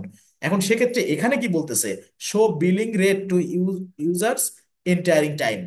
ঠিক আছে, এই যে এন্টায়ারিং টাইম থেকে আপনি এই বিলিং রেটটা শো করাতে চাচ্ছেন, যদি এরকম হয় তাহলে এখানে টিকমার্ক দিবেন। ঠিক আছে, আর যদি না হয় তাহলে টিকমার্ক উঠাই দিবেন। তা আমরা এটা আপাতত দিতে চাচ্ছি না, আমরা ওইখানে যখন সার্ভিসের ক্ষেত্রে কাজে যাব, সেক্ষেত্রে আমরা এটা আরো ডিটেলসে জানতে পারবো, তখন যদি লাগে আমরা এখানে সেট আপ করে যাব। এখানে এসে সেভ দিলাম। সেভ দিয়ে টাইমে এর থেকে বেশি কিছু নাই, এটা ডান দিলাম। এবার এসে আমরা অ্যাডভান্সে যাব, সব থেকে মেজর ফিচার যেটা কুইক বুকসের। ঠিক আছে, এখানে মানে মূল সেটিং হচ্ছে সব এইখানে, বাঘা বাঘা সেটিং সব এইখানে। ঠিক আছে, অল্প, খুব বেশি না। তারপরও এই কোম্পানি সেটিং এ, সেল সেটিং এ কিছু পেয়েছেন, আর অ্যাডভান্স সেটিং হচ্ছে সব কিছু পাবেন। চলেন অ্যাডভান্স সেটিং এ ক্লিক করি। শুনুন, এটা ক্লাউড বেস সফটওয়্যার, হয়তো একটু লোডিং নেয়, আপনাদেরও নেয় এটা। আর ইন্টারনেট যদি বাফারিং করে, বাংলাদেশের আমাদের যে যে লোকেশনেই আছেন, ঢাকা বলেন বা অন্য লোকেশন বলেন, ইন্টারনেট তো খুব ভিআইপি ইন্টারনেট আমাদের, যাই হোক, 20 এমবিপিএস 30 এমবিপিএস এক একজনের লাইন, সেখানে মানে বাফারিং করতে করতে অবস্থা খুবই খারাপ হয়ে যায়। ঠিক আছে, লেখা থাকে একরকম, সার্ভিস পাই একরকম। আচ্ছা, এখন এই অ্যাডভান্সে যাব।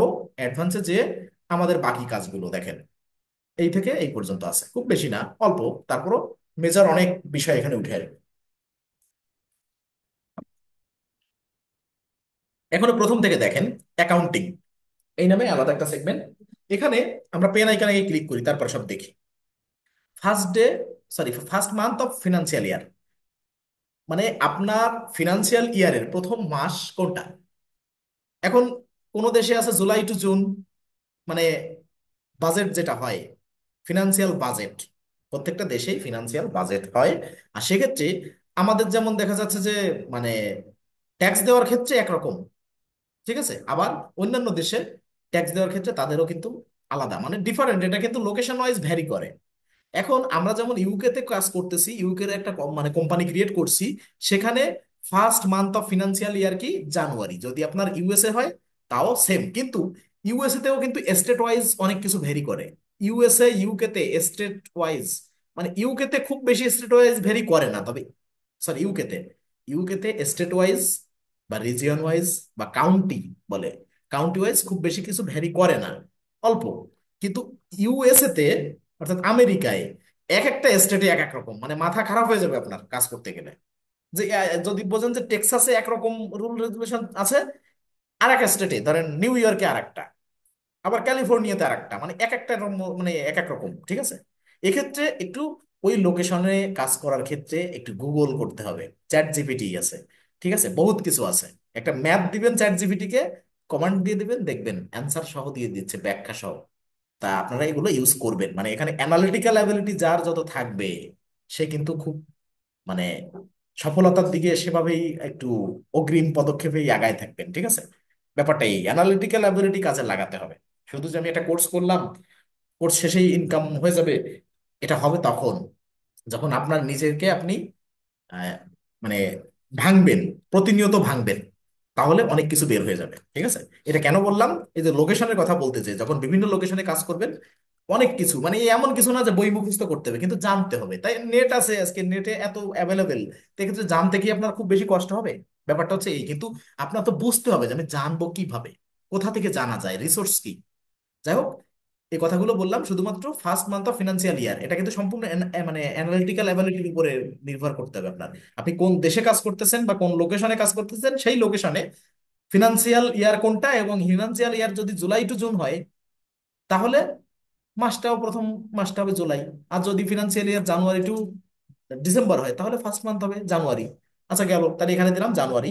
এবার first month of tax year, tax ইয়ারের প্রথম মাস কি? এখানে দুটো অপশন আছে, দেখেন, সেম অ্যাজ এ ফিনান্সিয়াল ইয়ার, আবার জানুয়ারি আলাদা। যদি এমন হয় যে না, এখানে দেখেন জানুয়ারি আছে ফার্স্ট, মানে একটা অর্থ বছরের প্রথম মাস জানুয়ারি, আর এখানে আবার first month of tax year, tax ইয়ারের প্রথম মাস কোনটা? আপনি এখানে দুটোই সেম জিনিস, দুটোই same status, same as a financial ইয়ার, আবার জানুয়ারি, ঠিক আছে। এই দুটো অপশন, যদি আপনি এখানে জুন দিতেন, দেখেন এখানে যদি, সরি জুলাই দিতাম, তাহলে কি হতো? এখানে জানুয়ারি থাকতো সেম অ্যাজ এ ফিনান্সিয়াল ইয়ার, তার মানে এখানে কিন্তু এই জুলাই হয়ে যেত, আর এখানে জানুয়ারি কিন্তু জানুয়ারিই আছে। ওকে, তাহলে এটা কিন্তু আপনি যখন জানুয়ারি বাদে অন্য কিছু দিচ্ছেন, তখন দিবেন same as a financial year. আর যদি শুধু জানুয়ারি দেন, তাহলে দুটো যে কোনোটা দিতে পারেন, সেম অ্যাজ এ ফিনান্সিয়াল ইয়ার বা জানুয়ারি। তো আমরা সেম অ্যাজ এ ফিনান্সিয়াল ইয়ার দিচ্ছি, এটা বোঝানোর সুবিধার্থে। এবার অ্যাকাউন্টিং মেথড, এখানে আসি, অ্যাক্রুয়াল আর ক্যাশ। আমরা জানি হিসাব বিজ্ঞানের পূর্ণাঙ্গ পদ্ধতি হচ্ছে অ্যাক্রুয়াল পদ্ধতি। ক্যাশ কিন্তু হিসাব বিজ্ঞানে কোনো পূর্ণাঙ্গ পদ্ধতি না। তার মানে যারা এখানে নন কমার্স ব্যাকগ্রাউন্ড থেকে দু একজন আছেন, তাদের জন্য বলতেছি যে এখানে অ্যাকাউন্টিং মেথড বলতে যে আপনার প্রতিষ্ঠানে যে ট্রানজাকশন গুলো হবে, লেনদেনগুলো হবে, সেটার ক্ষেত্রে কোন পদ্ধতি আপনি অবলম্বন করবেন। যে না, আমি শুধু ক্যাশেই বিজনেস করি, ওই যে দোকানে, মুদি দোকানে লেখা থাকে বাকি চাহিয়া লজ্জা দিবেন না, তার মানে কি উনি নগদে বেচা কেনা করে, এমন অনেক দোকান আছে যারা বাকিতে বিক্রি করে না, এটা একটা ব্যাপার। তাহলে সেক্ষেত্রে আপনি ক্যাশটা চুজ করবেন। আর মূলত হিসাব বিজ্ঞান মনে করে, ঠিক আছে, হিসাব বিজ্ঞানের যে যত থিওরি বলেন বা যত বই আছে বা যত স্ট্যান্ডার্ড আছে, তার মনে করে যে ক্যাশ কোনো পূর্ণাঙ্গ পদ্ধতি হতে পারে না। কেন? যে ব্যবসায়িক ক্ষেত্রে বাকি নগদ উভয়ই হতে পারে। সেক্ষেত্রে যদি শুধু ক্যাশে করা হয়, তাহলে সীমাবদ্ধতা থাকতে পারে। কিন্তু বাকি নগদ দুটো মিলায়ে করা, এটা হচ্ছে মানে বিজ্ঞানসম্মত, হিসাব বিজ্ঞানসম্মত একটা পদ্ধতি এবং পরিপূর্ণ পূর্ণাঙ্গ পদ্ধতি।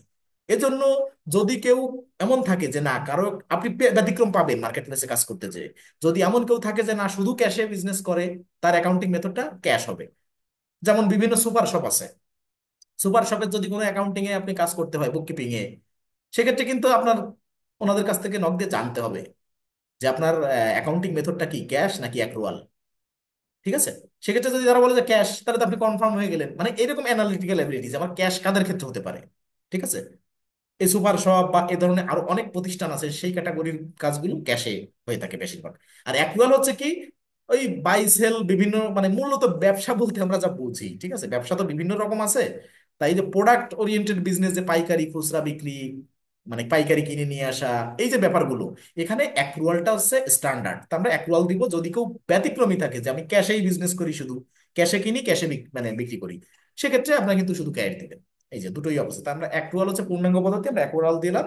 এবার ক্লোজ দা বুকস। ক্লোজ দা বুকস মানে কি? মানে আমরা এখন তো সফটওয়্যার ইউজ করি, এতদিন তো এ যাবৎকাল তো বইতে হয়েছে। মানে এতদিন বলতে এই 24 সাল 25 সালের থেকে তা বলি নাই।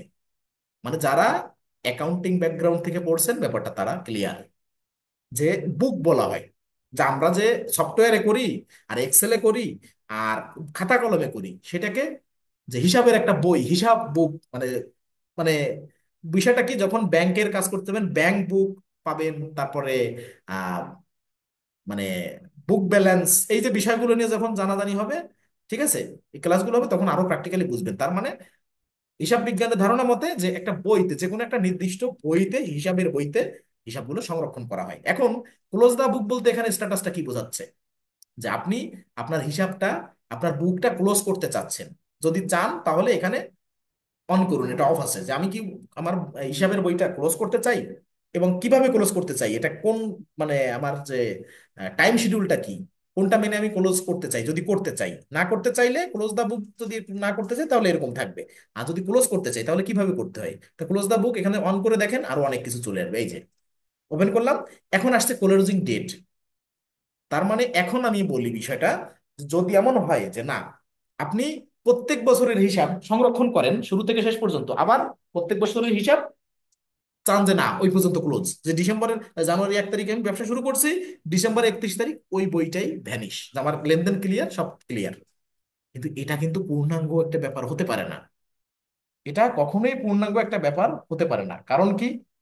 কারণটা হচ্ছে এই, যে আপনার প্রিভিয়াস 2 4 5 বছরের ট্রানজেকশন নিয়েও প্রতিনিয়ত কাজ করতে হতে পারে।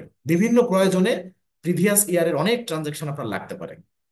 এখন যারা এইরকম মানে যে না আমার সবকিছু নগদে ভাই, কোনো বাকির কারবার নাই, আমার বুকগুলো ক্লোজ, তারপরেও কিন্তু তাদের কিন্তু ব্যাকডেটের বিভিন্ন বিষয়ে দেখা লাগে, অ্যানালাইসিস করা লাগে, অনেক কিছু করা লাগে। তা সেক্ষেত্রে যদি আপনি নিতান্তই চান যে না আমি প্রতি বছরে বছরে হিসাবের বইটা ক্লোজ করব, তাহলে কি করবেন, জানুয়ারি টু ডিসেম্বর এই রেডিয়েশনে আপনি কি করতে পারবেন, ডিসেম্বর 31 তারিখে এসে বুকটা ক্লোজ করবেন। সেক্ষেত্রে ক্লোজ দা বুকে এসে এখানে ওপেন করলেন, এখানে অফ ছিল, ওপেন করলেন, আরো কিছু আসলো, এবার ক্লোজ। কত তারিখে ক্লোজ করতে চাচ্ছেন দেখেন, আমরা একটা ডেট দিয়ে দেখি।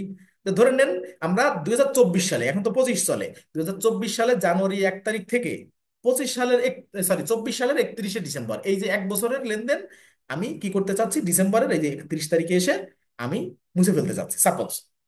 এইখানে আমি ডেটটা দিয়ে দিলাম। এখন দেখেন ও কন্ডিশন কি, খালো ভালো করে কন্ডিশন গুলো পড়েন, তারপরে বুঝতে পারবেন যে ক্লোজ কেন করে না মানুষ। এক হচ্ছে allow changes after viewing warning. তার মানে এখানে আপনি যদি ক্লোজে এখানে ওপেন করেন এবং ক্লোজিং ডেটটা দেন, তাহলে এই ডেটের পরে, এই যে 31 ডিসেম্বর 2024, এই যে যে গত যে 31 ডিসেম্বর চলে গেছে, এই ডেটে যদি আপনি এই বুকটা ক্লোজ করে দিতেন। ভাই অ্যাক্রুয়ালটা একটু আবার বলা যাবে প্লিজ, ইন্টারনেট প্রবলেম ছিল, যাক বলতেছি।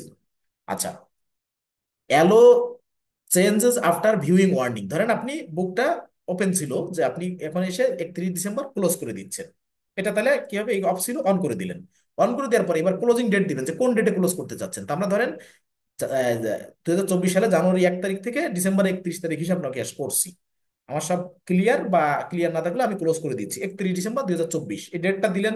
ডেট দেওয়ার পরে কি বলছে দেখেন, এই ডেটটা দেওয়ার পর, এই বুকটা ক্লোজ করার পর, এরপরে যদি প্রিভিয়াস কোনো ট্রানজাকশনে আপনি ঢুকতে চান, সেক্ষেত্রে কি হবে, aloe changes after viewing a warning. তার মানে আপনি এই 24 ডিসেম্বর, সরি 31 ডিসেম্বর 2024-এর বুকটা ক্লোজ করে দিয়ে, ধরেন আজকে 22 তারিখ জানুয়ারি মাসের, এখন যদি ওই 24 সালের পুরো জানুয়ারি থেকে ডিসেম্বরের ভিতরে যদি কোনো ট্রানজাকশনে ঢুকতে চান, তাহলে কি হবে, একটা ওয়ার্নিং দেখাবে, যে ওয়ার্নিং আপনাকে দিবে, যে আপনি এগুলো তো ক্লোজ করে দিচ্ছেন, কেন আইছেন, ব্যাপারটা এরকম, যে একটা ওয়ার্নিং দেখাবে। এইটা হচ্ছে একটা পদ্ধতি, ঠিক আছে, যে আপনি প্রতিবার প্রতিবার যে কোনো কিছু বুঝতে যদি যান, প্রতিবার ওয়ার্নিং দেখাবে, তাহলে এটা ভেজাল না, যে আমি ক্লোজ কেন করলাম, যে আমি আমার হিসাবের বইটা ক্লোজ করে দিলাম, এখন যখনই আসি খালি ওয়ার্নিং দেয়, যে কাজ করতে চাই 10 বার, যে কোনো কাজে এটা ওপেন করতে চাই 10 বারই ওয়ার্নিং। তাহলে এই একটা ব্যাপার, এ তো প্রথম টার্ম, এর পরেরটাই যান, এরপর একটা বলছে allow changes after viewing a warning and entering password. এর পরেরটাই আছে কি, ওয়ার্নিং তো দিবে প্রতিবার, যতবার ঢুকতে চাইবেন ওই পুরোনো ডাটাবেজে ততবার ওয়ার্নিং আপনাকে দিবে, রেড মার্ক দিয়ে ওয়ার্নিং দিবে, এবং সাথে আবার প্রতিবার কুইক বুকস এর পাসওয়ার্ডটা দেওয়া লাগবে। আছেন কোথায়? তাহলে এই ভেজাল কি কেউ করবে? করে, অনেকে করে, যদি কোনো কেউ অফ করে দেয়, সেক্ষেত্রে যদি কোনো কাজে, পুরোনো কাজে ঢুকতে হয়, সেক্ষেত্রে কিন্তু এইভাবে ওয়ার্নিং দিয়ে দিয়ে ঢুকতে হয়। একটাই শুধু ওয়ার্নিং দেয়, আর একটা হচ্ছে কি ওয়ার্নিং সহ পাসওয়ার্ড দিতে হয়। তাই এটা তো আরো বেশি প্যারা। তা আমরা যদি ক্লোজ কখনো করি, এই প্রথমটা দিয়ে যে আমি ওয়ার্নিং যদি নিয়ে নিতে পারি, নিতে পারি। তো এরকম ক্লোজ কেউ করতে বলবে না, কারণ ফিনান্সিয়াল ডাটা যত বছরের পুরনো হোক, এটা কেউ ক্লোজ করতে বলবে না। কিন্তু কুইক বুকস তারপরে অপশন দিয়ে রাখছে, যদি কেউ চায় যে না আমার বিগত বছরের কোনো ডাটার দরকার নাই, আমার সব ক্যাশে হয়, তাহলে সেটা ক্লোজ করতে পারবে। তাহলে আমরা এখানে অফ রেখে আমরা এটা দেখলাম যে কিভাবে করব, সেটা অফ রাখি। এখন আরেকটা প্রশ্ন করছেন যে অ্যাকাউন্টিং মেথডটা অ্যাক্রুয়াল আর ক্যাশ। মূলত অ্যাক্রুয়াল হচ্ছে বাকি নগদ, দুই ভাবেই কিন্তু আমরা করতে পারবো, এটা হচ্ছে সেই পদ্ধতি। আর ক্যাশ হচ্ছে শুধু ক্যাশ।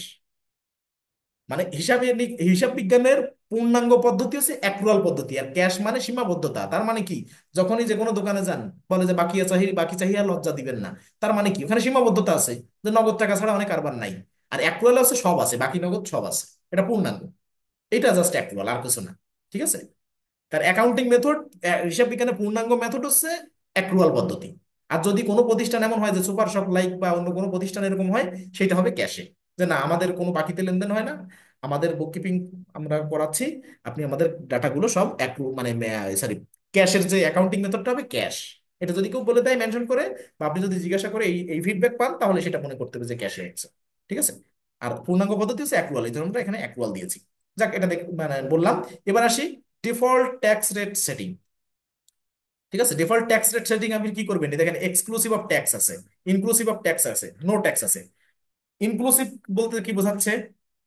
ইনক্লুসিভ ট্যাক্স বোঝাচ্ছে যে আপনি যে ট্যাক্স রেটটা দিবেন, এটা প্রোডাক্টের সাথে ইনক্লুড থাকবে। আর এক্সক্লুসিভ বলছে যে না, প্রোডাক্ট রেট বাদ দিয়ে তার সাথে ট্যাক্সটা অ্যাড করবেন। আপনি কোনটা করবেন? ধরেন যে কোনো একটা প্রোডাক্ট আপনি কোন কাস্টমারের কাছে বিক্রি করতেছেন, ধরেন 100 টাকা আপনি বিক্রি করবেন। আপনার কয় টাকা কেনা? ধরে নেন আপনার 80 টাকা কেনা, আপনি 20 টাকা প্রফিট করবেন। উদাহরণস্বরূপ বুঝলে আশা করি ভালোভাবে বুঝবেন। আপনি 80 টাকায় কিনছেন, কিনে আপনি কাস্টমারের কাছে বিক্রি করছেন 100 টাকায়, এই 20 টাকা আপনার প্রফিট। এখন ওই প্রোডাক্টে ধরেন 10% ট্যাক্স আছে, তাহলে ট্যাক্স 10% ট্যাক্স সহ প্রোডাক্টের দাম কত? 10% ট্যাক্স সহ হচ্ছে দাম 110 টাকা। তাহলে এইটা হবে হচ্ছে এক্সক্লুসিভ অফ ট্যাক্স। তার মানে আপনি বিক্রি করতেছেন কতই, 110 টাকা বিক্রি করতেছেন। যদি তাই হয় তাহলে ইনক্লুসিভ হবে, মানে এর ট্যাক্সটা ওই 110 টাকার ভিতরে ইনক্লুডেড করে আপনি হিসাব করবেন, এইভাবে করবেন। তাহলে 110 টাকা দিবেন, তাহলে আর ট্যাক্সের রেট আলাদা দিতে পারবেন না, ওই একবারই সব ইনক্লুডেড। আর যদি বলেন যে এক্সক্লুসিভ অফ ট্যাক্স, তাহলে কি হবে, 80 টাকায় কিনছেন, 100 টাকায় বিক্রি করবেন, তাহলে 100 টাকা 100 টাকাই থাকবে। আর এর বাদে আরো 10 টাকা যে হয়েছে 10%-এ ট্যাক্সে, সেইটা আপনি আলাদা দিবেন। তা আমরা এখানে এক্সক্লুসিভ অফ ট্যাক্স দিব, এটার কাজই বেশি। ঠিক আছে? কারণ আমার পণ্যের দাম 100 টাকা, আমি ট্যাক্স কত সেটা আমি আলাদা দেখাবো, প্রোডাক্ট বাদে আলাদাভাবে ট্যাক্সের পার্সেন্টটা আমার এখানে শো করাবো। এটা এক্সক্লুসিভ ট্যাক্স দিয়ে সেভ করে দিলাম। ঠিক আছে? এবার এবার আসে কি, construction industry scheme, CIS scheme, যেটা হচ্ছে ইউএসএ, মানে সরি ইউকের একটা আলাদা স্কিম। এই আওতায় কি হচ্ছে যে এটা আপনার লাগবে না, যদি কখনো রিয়েল এস্টেট বিজনেসের ক্ষেত্রে যান, যে রিয়েল এস্টেট কোনো বিজনেসম্যানের বা কোনো প্রতিষ্ঠানের আপনি মানে বুককিপিং করছেন, তখন কি হবে, এই ইনাবেল সিআইএস, মানে ইউকে তে সিআইএস আলাদা একটা স্কিম, যেটা কনস্ট্রাকশন ইন্ডাস্ট্রির জন্য এটা প্রযোজ্য। সেক্ষেত্রে কনস্ট্রাকশন ইন্ডাস্ট্রির কোনো কাজ যখন পাবেন, সেক্ষেত্রে কি করতে হবে, এটা ওপেন করতে হবে। ওপেন করলে দেখেন কি কি নাম লাগবে। ইউটিআর নাম্বার, আমাদের যেমন বিন নাম্বার, ঠিক আছে, এখানে ইউটিআর নাম্বার দিতে হবে। এরপরে এমপ্লয়ার্স পেই মানে রেফারেন্স দিতে হবে। ঠিক আছে? এরপরে অ্যাকাউন্ট অফিস রেফারেন্স নাম্বার দিতে হবে। এখন এইখানে যদি আমরা আন্দাজের পরে বসায় রাখি, এটা তো ভেরিফাই হবে না। ঠিক আছে? এটা যদি কাউকে কখনো কোনো কনস্ট্রাকশন ইন্ডাস্ট্রির আন্ডারে আপনারা কেউ কখনো কাজ পান, সেটা 2 মাস পরে হোক, 5 মাস পরে হোক, তখন আমাকে স্মরণ করলে আশা করি সেইটা দেখানো যাবে। কিন্তু এখন আমার মনোক্ত কোনো কিছু দিয়ে এখানে দিয়ে দিলে এটা ভেরিফাই হবে না, বা ইরোর দেখাবে, লাস্টে সেটিং করা হবে না। ঠিক আছে? এটা জাস্ট 3টা জিনিস দিতে হবে: UTR number, employers pay reference number, এবং অ্যাকাউন্ট অফিস রেফারেন্স নাম্বার। এই 3টা নাম্বার এখানে দিতে হবে। ফরম্যাটটা দেখেন কেমন, এই ইউটিআর নাম্বারে আলাদা এরকম 10টা নাম্বার থাকবে, আর এখানে থাকবে এই এতগুলো নাম্বার, যে ব্যাংকের মতো। ঠিক আছে? এরকম একটা ফরম্যাট থাকে। প্রথমে 123 পিএ এটা কমান থাকবে, এর পরের সংখ্যাটা কার কত, এটা হচ্ছে তখন, ঠিক আছে। আবার 123-এর জায়গায় কারো 220 থাকতে পারে, 540 থাকতে পারে। পিএ কথাটা 3 ওয়ার্ডের পরে লেখা থাকবে, 3টা নাম্বারের পরে পিএ এই কথাটা কমান লেখা থাকবে। আবার অনেক স্টেটে বা অনেক কাউন্টিতে বা অনেক রিজিয়নে যে যেভাবে বোঝেন সেখানে এই পিএ কথাটা চেঞ্জ আছে, ঠিক আছে। এরকম ভাবে আপনার দিতে হবে। তো এটা কিন্তু শুধুমাত্র ইউকে এর জন্য প্রযোজ্য, ইউকে এর জন্য, ঠিক আছে। তো আমরা মনে করেন এখানে এখন কিছু দিব না, আমরা অফ করে দিলাম, যদি এরকম প্রয়োজন হয় তখন কিন্তু আমরা দিতে পারবো, ঠিক আছে। কারণ এনে এসে সেভ দিয়ে দেই, সেভ দিলেও দেখেন এই যে আচ্ছা হয়েছে, যাব এনে ভেজাল হয়। এবার মেকিং ট্যাক্স ডিজিটাল, এখানে ওপেন করেন। HMRC এটা কি? এটা হচ্ছে আমাদের বাংলাদেশে যেমন জাতীয় রাজস্ব বোর্ড, ঠিক ইউকেতে HMRC হচ্ছে ভ্যাট বা ট্যাক্স কালেকশন এজেন্সি, সরকারের পক্ষ থেকে HMRC ওই দেশের জনগণের সমস্ত ভ্যাট ট্যাক্স কালেকশন করে।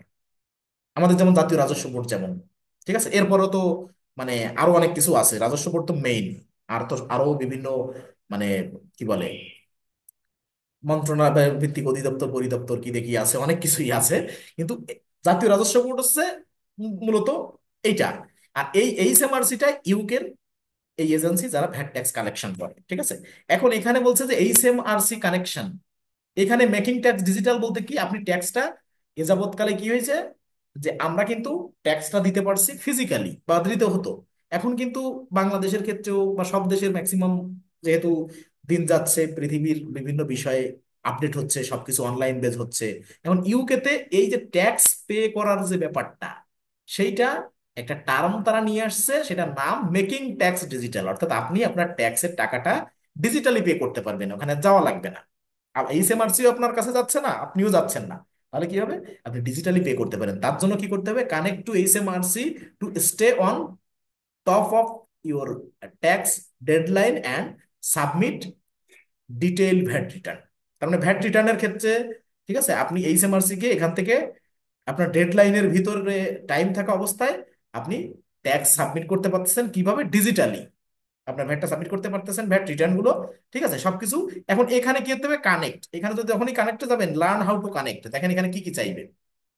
এখানে অথরাইজড নাও, এখানেও যদি আপনি আন্দাজে দিয়ে দেন, এ দেখেন কি বলছে, যে a new window will open for you to sign in with your government gateway user ID. দেখছেন, এই HMI মানে HMRC এমনই, যে এই একটা আইডি, একটা দেশে অর্থাৎ ইউকের একটা আইডি থাকবে আপনার। এটা যদি আপনি আন্দাজে এখানে ইনপুট দেই, বা ইতোপূর্বে আমি যে বায়ারদের কাছে সাথে ইউকে তে কাজ করছি, সেই জিনিস যদি এখানে ইনপুট দেই, এটা অথরাইজড হবে না, আর এটা করাও যাবে না, ঠিক আছে। কিন্তু ম্যাক্সিমাম বায়ার পাবেন যারা এটা করবে না। তারপর তো আমরা এটা শিখবো, শিখবো না, অবশ্যই শিখবো। কিন্তু এখানে এমনই একটা ব্যাপার, কিছু কিছু প্রতিবন্ধকতা থাকবে তথ্যগত, যে আমার কাছে যে ডাটাবেজ আছে, সেই ডাটাবেজ দিয়ে যদি আমি আপনাকে দেখাই, সেক্ষেত্রে ওই পুরোনোটা কখনো নিবে না। কারণ কি বলছে দেখেন, একটা নতুন উইন্ডোজ ওপেন হবে এবং গভর্নমেন্ট গেটওয়ে ইউজার আইডি, মানে এক একটা ব্যবসা প্রতিষ্ঠানকে আলাদা আলাদা ইউজার আইডি দেয়, সেই ইউজার আইডি দিয়ে পাসওয়ার্ড দিয়ে বিভিন্ন কিছু দিয়ে এখানে লগ ইন করতে হয়, ঠিক আছে। তার মানে ওই বিকাশ নগদ কানেক্ট করার মতো, ব্যাংকের অ্যাকাউন্টের সাথে বিকাশ নগদ কানেক্ট করে দিবেন, জাস্ট এইরকম, খুব বড় কঠিন বিষয় কিছু না, ঠিক আছে। এখন এরপরে শুধু অ্যাড করলে হবে না, অথরাইজ করতে হবে, ভেরিফাই করতে হবে ওটিপি দিয়ে। তা আপনি কেমনে করবেন, ঠিক আছে। এই জন্য এটা এই মুহূর্তে দরকার হবে না আমাদের, ম্যাক্সিমাম বাইরের সাথে কাজ করতে গেলে এটা দরকার হবে না। যদি দরকার হয় তাহলে আমরা, যদি মনে করেন যে কেউ, আপনি এমন একটা কাজ পেয়েছেন, সে 2 বছর পরে হোক আমাকে নক দিবেন, আমি সেটা দেখাই দিব। দেখাই দিলে লাগে দেখা যাচ্ছে যে অন্যদেরও আমি মানে গ্রুপে যদি লিঙ্ক দিয়ে তখনও যদি কেউ জয়েন করেন, যে যে ব্যাচ হোক বা যখন টাইমে হোক, এটা দেখাবো। কারণ এটা হচ্ছে একেবারে অথেন্টিক, না পাইলে এটা দেখানো যায় না, ঠিক আছে। আচ্ছা যাক, আমরা অ্যাডভান্স সেটিং এ ছিলাম, সেখানে যাই।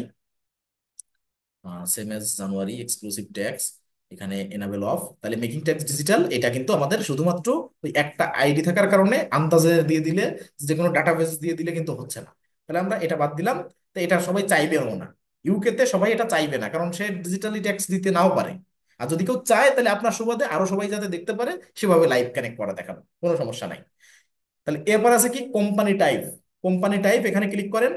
আপনি যে টাইপটা দিয়েছিলেন কোম্পানি ক্রিয়েট করার সময়, এই টাইপটা এখানে চলে আসছে, যে tax form, partnership or limited liabilities company. যদি কারোর এইটা না থেকে অন্যটা থাকে, মানে এটা যদি দিতে হবে ম্যান্ডেটরি, ব্যাপারটা এরকম না।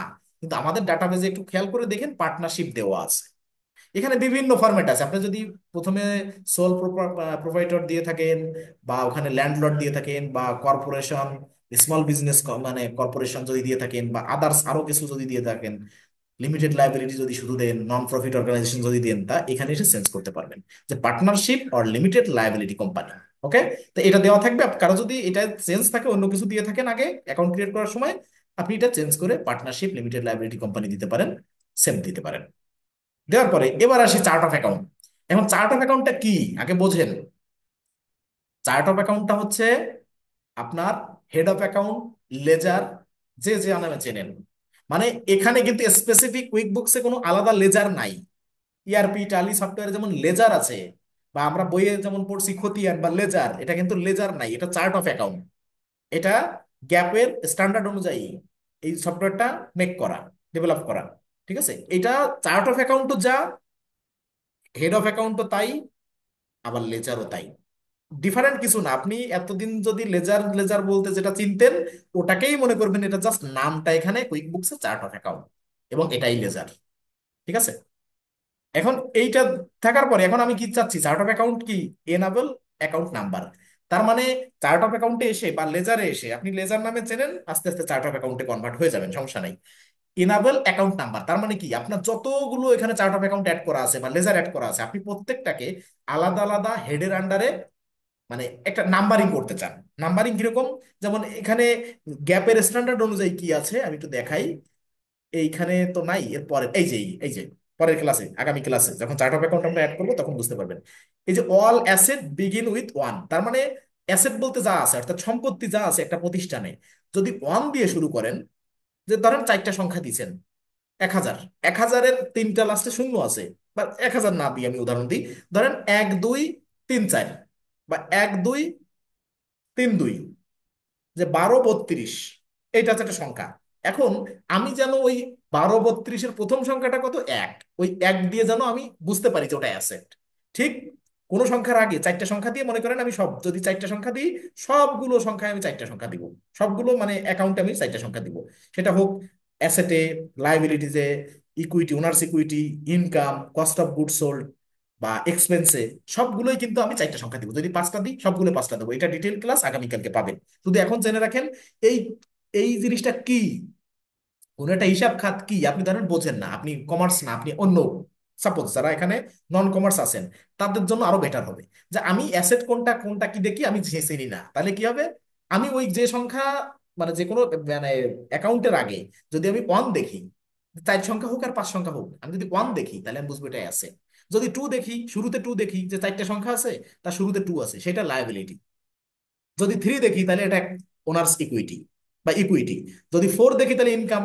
ফাইভ দেখলি cost of good sold. Expense দেখলে 6 7 8 9, শুধু এক্সপেন্সের ক্ষেত্রে চারটা, 6 7 8 9, যে কোনোটা দিতে পারেন। এইটাই হচ্ছে বিষয়ে। এখন এইখানে আপনি এইগুলো শো করালে কি হবে, শো করাতে চাচ্ছেন কিনা, প্রথম পারমিশন এই, আমি চাচ্ছি, ওপেন করলাম। এবার দেখেন শো করার আগে কি ছিল, এখানে এই কয়টা অপশন ছিল, কিন্তু শো করালে দেখেন নতুন একটা চলে আসছে, যে এনাবেল অ্যাকাউন্ট নাম্বার। মানে আপনি নাম্বার চালু করতে চাচ্ছেন কিনা, যে চার্ট অফ অ্যাকাউন্টে আলাদা আলাদা নাম্বারিং করা থাকবে, এটা চালু করতে চাচ্ছেন কিনা। হ্যাঁ আমি চাচ্ছি, ওপেন করলাম। এরপরে হচ্ছে কি, শো অ্যাকাউন্ট নাম্বার। আপনি চালু করলেন, কিন্তু অ্যাকাউন্ট নাম্বার শো করা কিন্তু আর একটা জিনিস। আমি কিন্তু অনেক ব্যাচে পাইছি, আমি আবার বলি মনে করে, যে এখানে অনেক ব্যাচে পেয়েছি শুধু এনাবেল অ্যাকাউন্ট নাম্বার ওপেন করে গেছে, পরে এসে বলছে স্যার আমার চার্ট অফ অ্যাকাউন্টে তো নাম্বার হয় না, আমার তো চার্ট অফ অ্যাকাউন্টের নাম্বার দেখতে পারি না, আমার তো চার্ট অফ অ্যাকাউন্টের নাম্বার আসে না। এইটা বলার পরে, আপনাদের ব্যাচে মেনশন করে বলার পরও যদি এই সেম ভুলটা কেউ করেন, তা মনে করবো যে ক্লাসে মনোযোগী থাকেন না। ঠিক আছে, এনাবেল অ্যাকাউন্ট নাম্বার এখানে এরকম অফ থাকবে, আপনি অন করবেন। অন করার পরে যে আপনি অ্যাকাউন্ট নাম্বার ওপেন করাচ্ছেন কি জন্য, এটাকে তো দেখার জন্য, ভিজিবল করার জন্য, যে আমি নাম্বার দিয়ে রেকর্ড করতে চাই এবং নাম্বার দেখতে চাই। তাহলে কি করতে হবে, যে এই নাম্বার ওপেন করলেন কিন্তু এখানে টিকমার্ক দিলেন না, যে শো অ্যাকাউন্ট নাম্বার, এই শো অ্যাকাউন্ট নাম্বার টিকমার্ক দিতে হবে। তাহলে কি হবে, এটা শো করবে। আপনি ওপেন করলেন, টিকমার্ক দিলেন না শো অ্যাকাউন্ট নাম্বারে, তাহলে কিন্তু কাজ হবে না। এই জন্য এখানে শো অ্যাকাউন্ট নাম্বারে টিকমার্ক দিবেন। এবার কি, এই যে নিচের যে হেডগুলো আছে যেমন আছে সেটাই থাকবে। আর এখানে শিপিং অ্যাকাউন্ট শিপিং ইনকাম নামে থাকবে, ডিসকাউন্ট গিভেন নামে থাকবে। মার্কআপ ইনকাম এখানে দেখেন দেয়া নেই, অনেকের মার্কআপ লেখা থাকে, যদি না থাকে এটা আমি চার্ট অফ অ্যাকাউন্টে আগামী ক্লাসে অ্যাড করতে পারবো, কোনো প্যারা নেওয়ার দরকার নাই। এবারে Bilawal expense income account, Bilawal expense income account হবে বিলাবল এক্সপেন্স ইনকাম এই হেডে। মানে কোনটা এই ধরনের, এই যে যেখানে চারটা জিনিস আছে, এটা চারটা কোনটা কোন খাতে কোন অ্যাকাউন্টের আন্ডারে যাবে, এটা এখানে দেওয়া আছে। যদি আপনার মনে হয় যে মার্কআপ ইনকাম অ্যাকাউন্ট এটা দেওয়া নাই, তাহলে কি করবেন, এখানে ক্লিক করে মার্কআপ নামে কিছু আছে কিনা দেখবেন, মার্কআপ, আর এ মার্ক আপ, যদি কিছু না থাকে দরকার নাই, যার যার নাই সে আগামী ক্লাসে পেয়ে যাবেন। ঠিক আছে, আমরা মার্কআপটা অ্যাড করবো, সমস্যা নেই। আর যদি কারোর এখানে না আসে, তা আপনি এভাবে করতে পারেন। আমি এখনই অ্যাড করে দিয়ে রাখছি, যে এখানে গেলেন, এখানে যে এখানে দেখতেছেন মার্কআপ নাই, তাহলে আমি অ্যাড নিউতে গেলাম, অ্যাড নিউতে ক্লিক করলাম উপরেরটায় প্লাস বাটনে, এখানে জাস্ট মার্কআপ অ্যাকাউন্ট। ঠিক আছে, এখানে হেড কি আছে, markup income account, just markup নামে আমি রেকর্ড করবো। ঠিক আছে, ওটা হবে ইনকাম। তাহলে এই অ্যাড নিউতে যাব, যদি কারোর এখানে না থাকে এভাবে আপনি অ্যাড করে নিতে পারেন। এটা ইনকাম হবে, ডিসকাউন্ট গিভেন এটা হবে না, এটা হবে জাস্ট, এখানে দেখি মার্কআপ আছে কিনা ডিটেল টাইপে, যদি সেরকম না হয়, আচ্ছা ক্যাশ পেমেন্ট না, এটায় অনেক কিছু নাই। যাক, আমরা এটা চার্ট অফ অ্যাকাউন্টের দিন মানে দেখলে আরো সুবিধা হবে। এখানে অনেকে মার্কআপ থাকবে, আমার আসে নাই কেন আমি বুঝতে পারলাম না, অনেকেরই মার্কআপ এখানে থাকে। ঠিক আছে, যদি না থাকে তাহলে আমরা কিভাবে অ্যাড করবো এটা দেখাবো, চার্ট অফ অ্যাকাউন্টের সময় দেখালে আপনারা একটু ডিটেইলে, তার মানে এখন অ্যাড করতে গেলে আমার বোঝাতে হবে যে ডিটেল টাইপ কি, অ্যাকাউন্ট টাইপ কি, তা যেটা যে ক্লাস সেটা আশা করি ভালো হবে। আমাদের একটু মনে করাই দিবেন কেউ কালকে, সরি এর পরের ক্লাসে। যাক, এখানে যদি আপনার অনেকে দেখবেন মার্কআপ আসছে, তাদের আর কোনো প্যারা নাই, তাহলে দিয়ে সেভ, এইটুকু সেভ করলাম। সেভ করার পরে এরপর আসি ক্যাটাগরাইজ। ঠিক আছে, ক্যাটাগরি ট্র্যাক করতে চাচ্ছেন কিনা, এইখানে তো এখানে অফ করা আছে, যে ক্যাটাগরাইজ হচ্ছে কি ট্র্যাক ক্লাসেস, ট্র্যাক লোকেশনস। এখন এখানের কাজগুলো আমরা এখন করব না, কারণ কি আমরা যখন ক্লাস এবং লোকেশন দিয়ে এন্ট্রি করব তখন আমরা করবো, অর্থাৎ আলাদা আলাদা ক্লাস, মানে প্রোডাক্ট ধরেন কসমেটিক্স আলাদা, তারপরে গ্রোসারি আইটেম আলাদা, বা কসমেটিক্সে 5টা আইটেম আছে, 5টাকে আলাদা আলাদা এক একটাকে এক একটা ক্লাসে আন্ডারে আপনি নিতে পারবেন, যে আপনার কোন প্রোডাক্টে কত টাকা প্রফিট, ওই প্রোডাক্ট ওয়াইজ আপনি হিসাব বের করতে পারবেন। কোন লোকেশন, ধরেন স্বপ্ন সুপার শপ বাংলাদেশের ঢাকা শহরের 10টা জায়গায় 10টা আউটলেট আছে, কোন আউটলেট থেকে কত খরচ হচ্ছে, কত ইনকাম হচ্ছে, কি দেখি ওই লোকেশন ওয়াইজ আপনি আলাদা আলাদা হিসাব নিতে পারবেন। এই দুটো এনাবেল করে দিলে, একটা ক্লাস ওয়াইজ একটা লোকেশন ওয়াইজ। তো এটা ঠিক আমরা যদি তখন করি তখন আরো ভালো মনে থাকবে, এখন শুধু ওপেন করে রাখা হবে, তার থেকে তখন ওপেন করলে এই ক্লাসের সময় এই যে এটা যখন লাগবে, এটা একবার শুরু হলে দেখবেন প্রত্যেকটা জায়গায় লোকেশন এবং ক্লাস আপনার অ্যাড করতে হচ্ছে, এইটা তখন আমরা অ্যাড করলে সুবিধা হবে। অর্থাৎ 7 ক্লাস বা 8 ক্লাসের থেকে আমাদের অ্যাড করবে, তাহলে আমাদের সুবিধা হবে। যাক, এটা এরকম থাকুক। অফ আছে অটোমেশন, দেখেন অটোমেশন অন আছে, এখানে অটোমেশন কিন্তু আমাদের অফ করে দিতে হবে, কারণ কি দেখেন লেখা পড়েন, prefill form with previously entered content. মানে প্রিভিয়াসলি ধরেন কোনো একটা ইনভয়েস করা হয়েছে যেটা নেট 30 ডেজ টাইম ছিল, নেট 30 ডেজ, ধরেন আজকে জানুয়ারির 1 তারিখ, সাপোজ আজকে জানুয়ারির 1 তারিখ, আজকে কোনো একটা কাস্টমারের সাথে আমার একটা ইনভয়েস ছিল। ঠিক আছে, যে সে আমার জানুয়ারি 1 তারিখে প্রোডাক্ট বাকি নিয়েছিল, 30 তারিখে দিবে। ঠিক 30 তারিখ পার হয়ে যেদিন 31 তারিখে পড়বে, তখন এই অটোমেশন, এই যে প্রথমটা যে প্রিভিয়াসলি এন্টার্ড কন্টেন্ট, তার মানে প্রিভিয়াস অর্থাৎ ব্যাকডেটে ধরেন 1 তারিখে আমার একটা এন্ট্রি করা হয়েছিল ইনভয়েস, সেইটা 30 তারিখে পাওয়া কথা ছিল, ও মনে করবে কি 30 তারিখে আমি পেয়ে গেছি, এই জন্য এটাকে মানে পেমেন্ট দেখায় দিবে, অটো অটো পেমেন্ট দেখায় দিবে। তার জন্য কি এটা কি ভালো হবে আমাদের, উনি তো আমাদেরকে 30 তারিখ টাকা নাও দিতে পারে, যার কাছে বিক্রি করছি নেট 30 ডেজ টার্মে। তাহলে উনি যদি টাকা না দেয় আর অটোমেশন যদি এদিকে দেখায় দেয় এটাকে, যে না রিসিভ পেমেন্ট করে দেয়, তাহলে কামটা কি হবে, একেবারে বায়াস যাবে না। ফিনান্সিয়াল ইস্যুতে এরকম অটোমেশনের আমার দরকার নাই। এটা কাদের জন্য প্রযোজ্য জানেন, এই যে সুপার শপ বা এই ধরনের মানে প্রতিষ্ঠান, যে যেখানে মানে একদম স্ট্রেট কাট নিয়ম, যে না এইটার ভিতরে এটা দিয়ে দিছে, এবং যাদের এই ধরনের কোনো রেকর্ড নেই যে না কোনো একটা মিস্টেক হয়ে গেছে, সেক্ষেত্রে এটা পারবে। সেক্ষেত্রে তাদের জন্য এটা বেটার একটা ফিচার, তো আমরা এটা অফ করে দিব, যেহেতু ফিনান্সের সাথে সম্পর্কিত, এটা আমরা অফ করে দিব। দেওয়ার পরে অটোমেটিক্যালি অ্যাপ্লাই ক্রেডিটস, যদি কোনো ক্রেডিট থেকে থাকে সেখানে অটোমেটিক্যালি অ্যাপ্লাই হয়ে যাবে। তো এটা তো একেবারে মানে বাজে একটা ব্যাপার, তো অটোমেটিক্যালি অ্যাপ্লাই, বললাম কি কিছু কিছু প্রতিষ্ঠান যাদের জন্য এটা পারফেক্ট, তাদের জন্য এই ফিচারটা, আমাদের জন্য না, কোনো ব্যবসায়ীর জন্য এটা না বেশিরভাগ ক্ষেত্রে। অফ করে দিলাম। এবার অটোমেটিক্যালি অ্যাপ্লাই বিল পেমেন্ট, ধরেন আপনার একটা বিল ছিল যে 30 দিনে আপনার দেওয়ার কথা, কিন্তু আপনি বিলটা দেন নাই 30 দিনে, এ দেখাবে কি যে অটোমেটিক্যালি 30 দিনের দিন বিল দিয়ে দিয়েছেন। ঠিক আছে, তাহলে তো আপনার হিসাবে গড় বিল বেঁধে যাবে এই 3টে অটোমেশন চালু করে রাখার জন্য। তিন ক্যাটাগরির অটোমেশন করে রাখলেন, হিসাবে গড়মিল বেঁধে গেল। এখানে কিন্তু অন থাকে, ভালো করে বলতেছি, অটোমেশন তিনটাই অন থাকে, আমার তিনটাই এভাবে অফ করে রাখতে হবে, অফ করে সেম। বাইরের অ্যাকাউন্ট দিলেও কিন্তু সেম ভাবে অফ করে রাখতে হবে। ঠিক আছে? এটা পুরো মানে ফিনান্সের সাথে জড়িত। যদি এমন অটোমেশন চালু থাকে, আপনার ট্রানজেকশনের পরে ট্রানজেকশন হবে কিন্তু আপনি খুঁজে পাবেন না যে কোথায় ভুল হচ্ছে। এবার প্রজেক্টে ক্লিক করি, এটা প্রজেক্ট ওয়ান আছে, যে assign all job related activity in one place. মানে আপনি মানে সিঙ্গেল সিঙ্গেল ইনভয়েস, এক্সপেন্স, বিল, রিসিভ পেমেন্ট এগুলো তো করবেন, তা বাদে কোনো কাস্টমারের সাথে যদি আলাদা কোনো প্রজেক্ট ওয়াইজ কাজ করেন, তা আপনি বাই সেল করেই থাকেন। ঠিক আছে? মানে কাস্টমারদের কাছে বাই মানে সরি সেল করেন, আর সাপ্লায়ারদের থেকে বাই করেন বা পারচেস করেন। এখন সেক্ষেত্রে আপনার যদি এমন হয় যে না, এই বাই সেলের বাদ দিয়েও আমি কোনো প্রজেক্ট বেস কোনো কাজে যুক্ত হয়েছি, সেক্ষেত্রে আপনি আলাদা প্রজেক্টকেও কিন্তু রেকর্ড করতে পারবেন। দিয়ে আমরা এখানে সেভ দিলাম, তাহলে এখানে প্রজেক্ট ওপেন থাকলো। জাস্ট এই প্রজেক্টের সময় আমরা ফুললি আলাদা ক্লাস আছে প্রজেক্ট নিয়ে, যে কিভাবে প্রজেক্ট রেকর্ড করব, কিভাবে প্রজেক্ট মানে রেকর্ড করতে হয়। এখন এটা কিন্তু রিলোড নিবে, প্রজেক্ট যখনই চালু করবেন অটো রিলোড নিবে, খেয়াল করেন, অটো। আপনারা যখন চালু করবেন তখনও এরকম।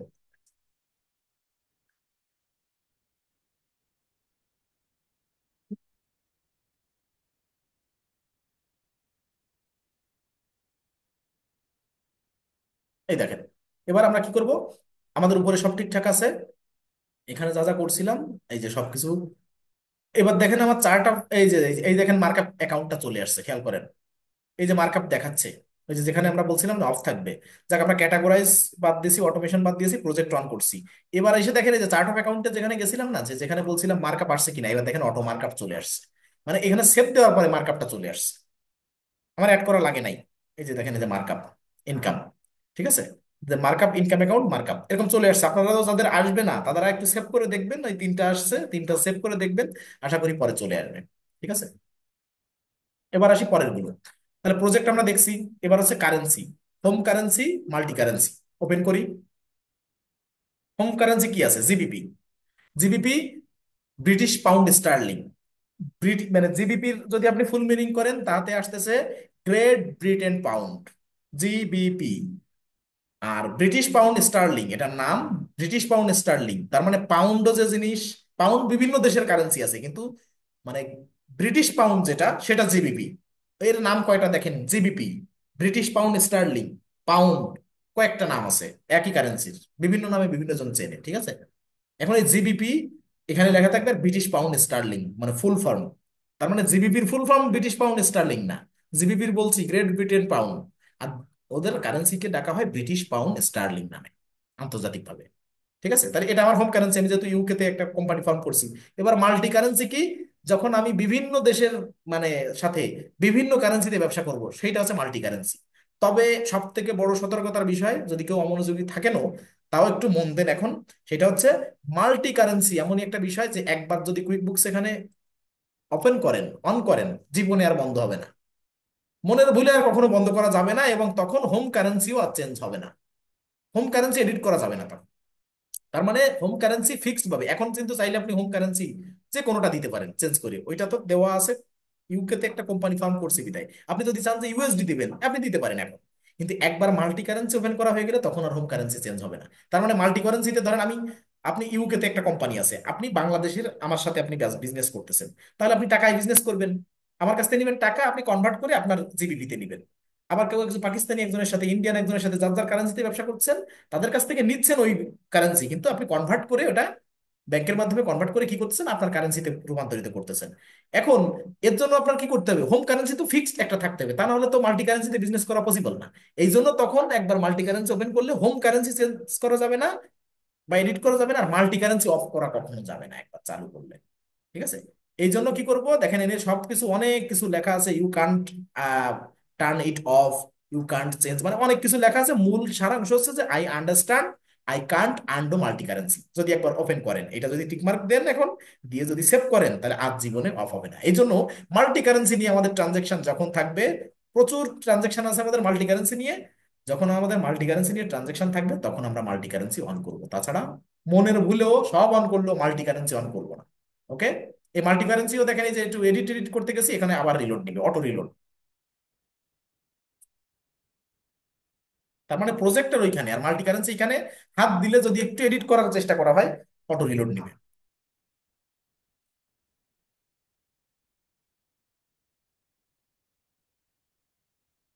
রিলোড তো নিল, এমন সময় নিল।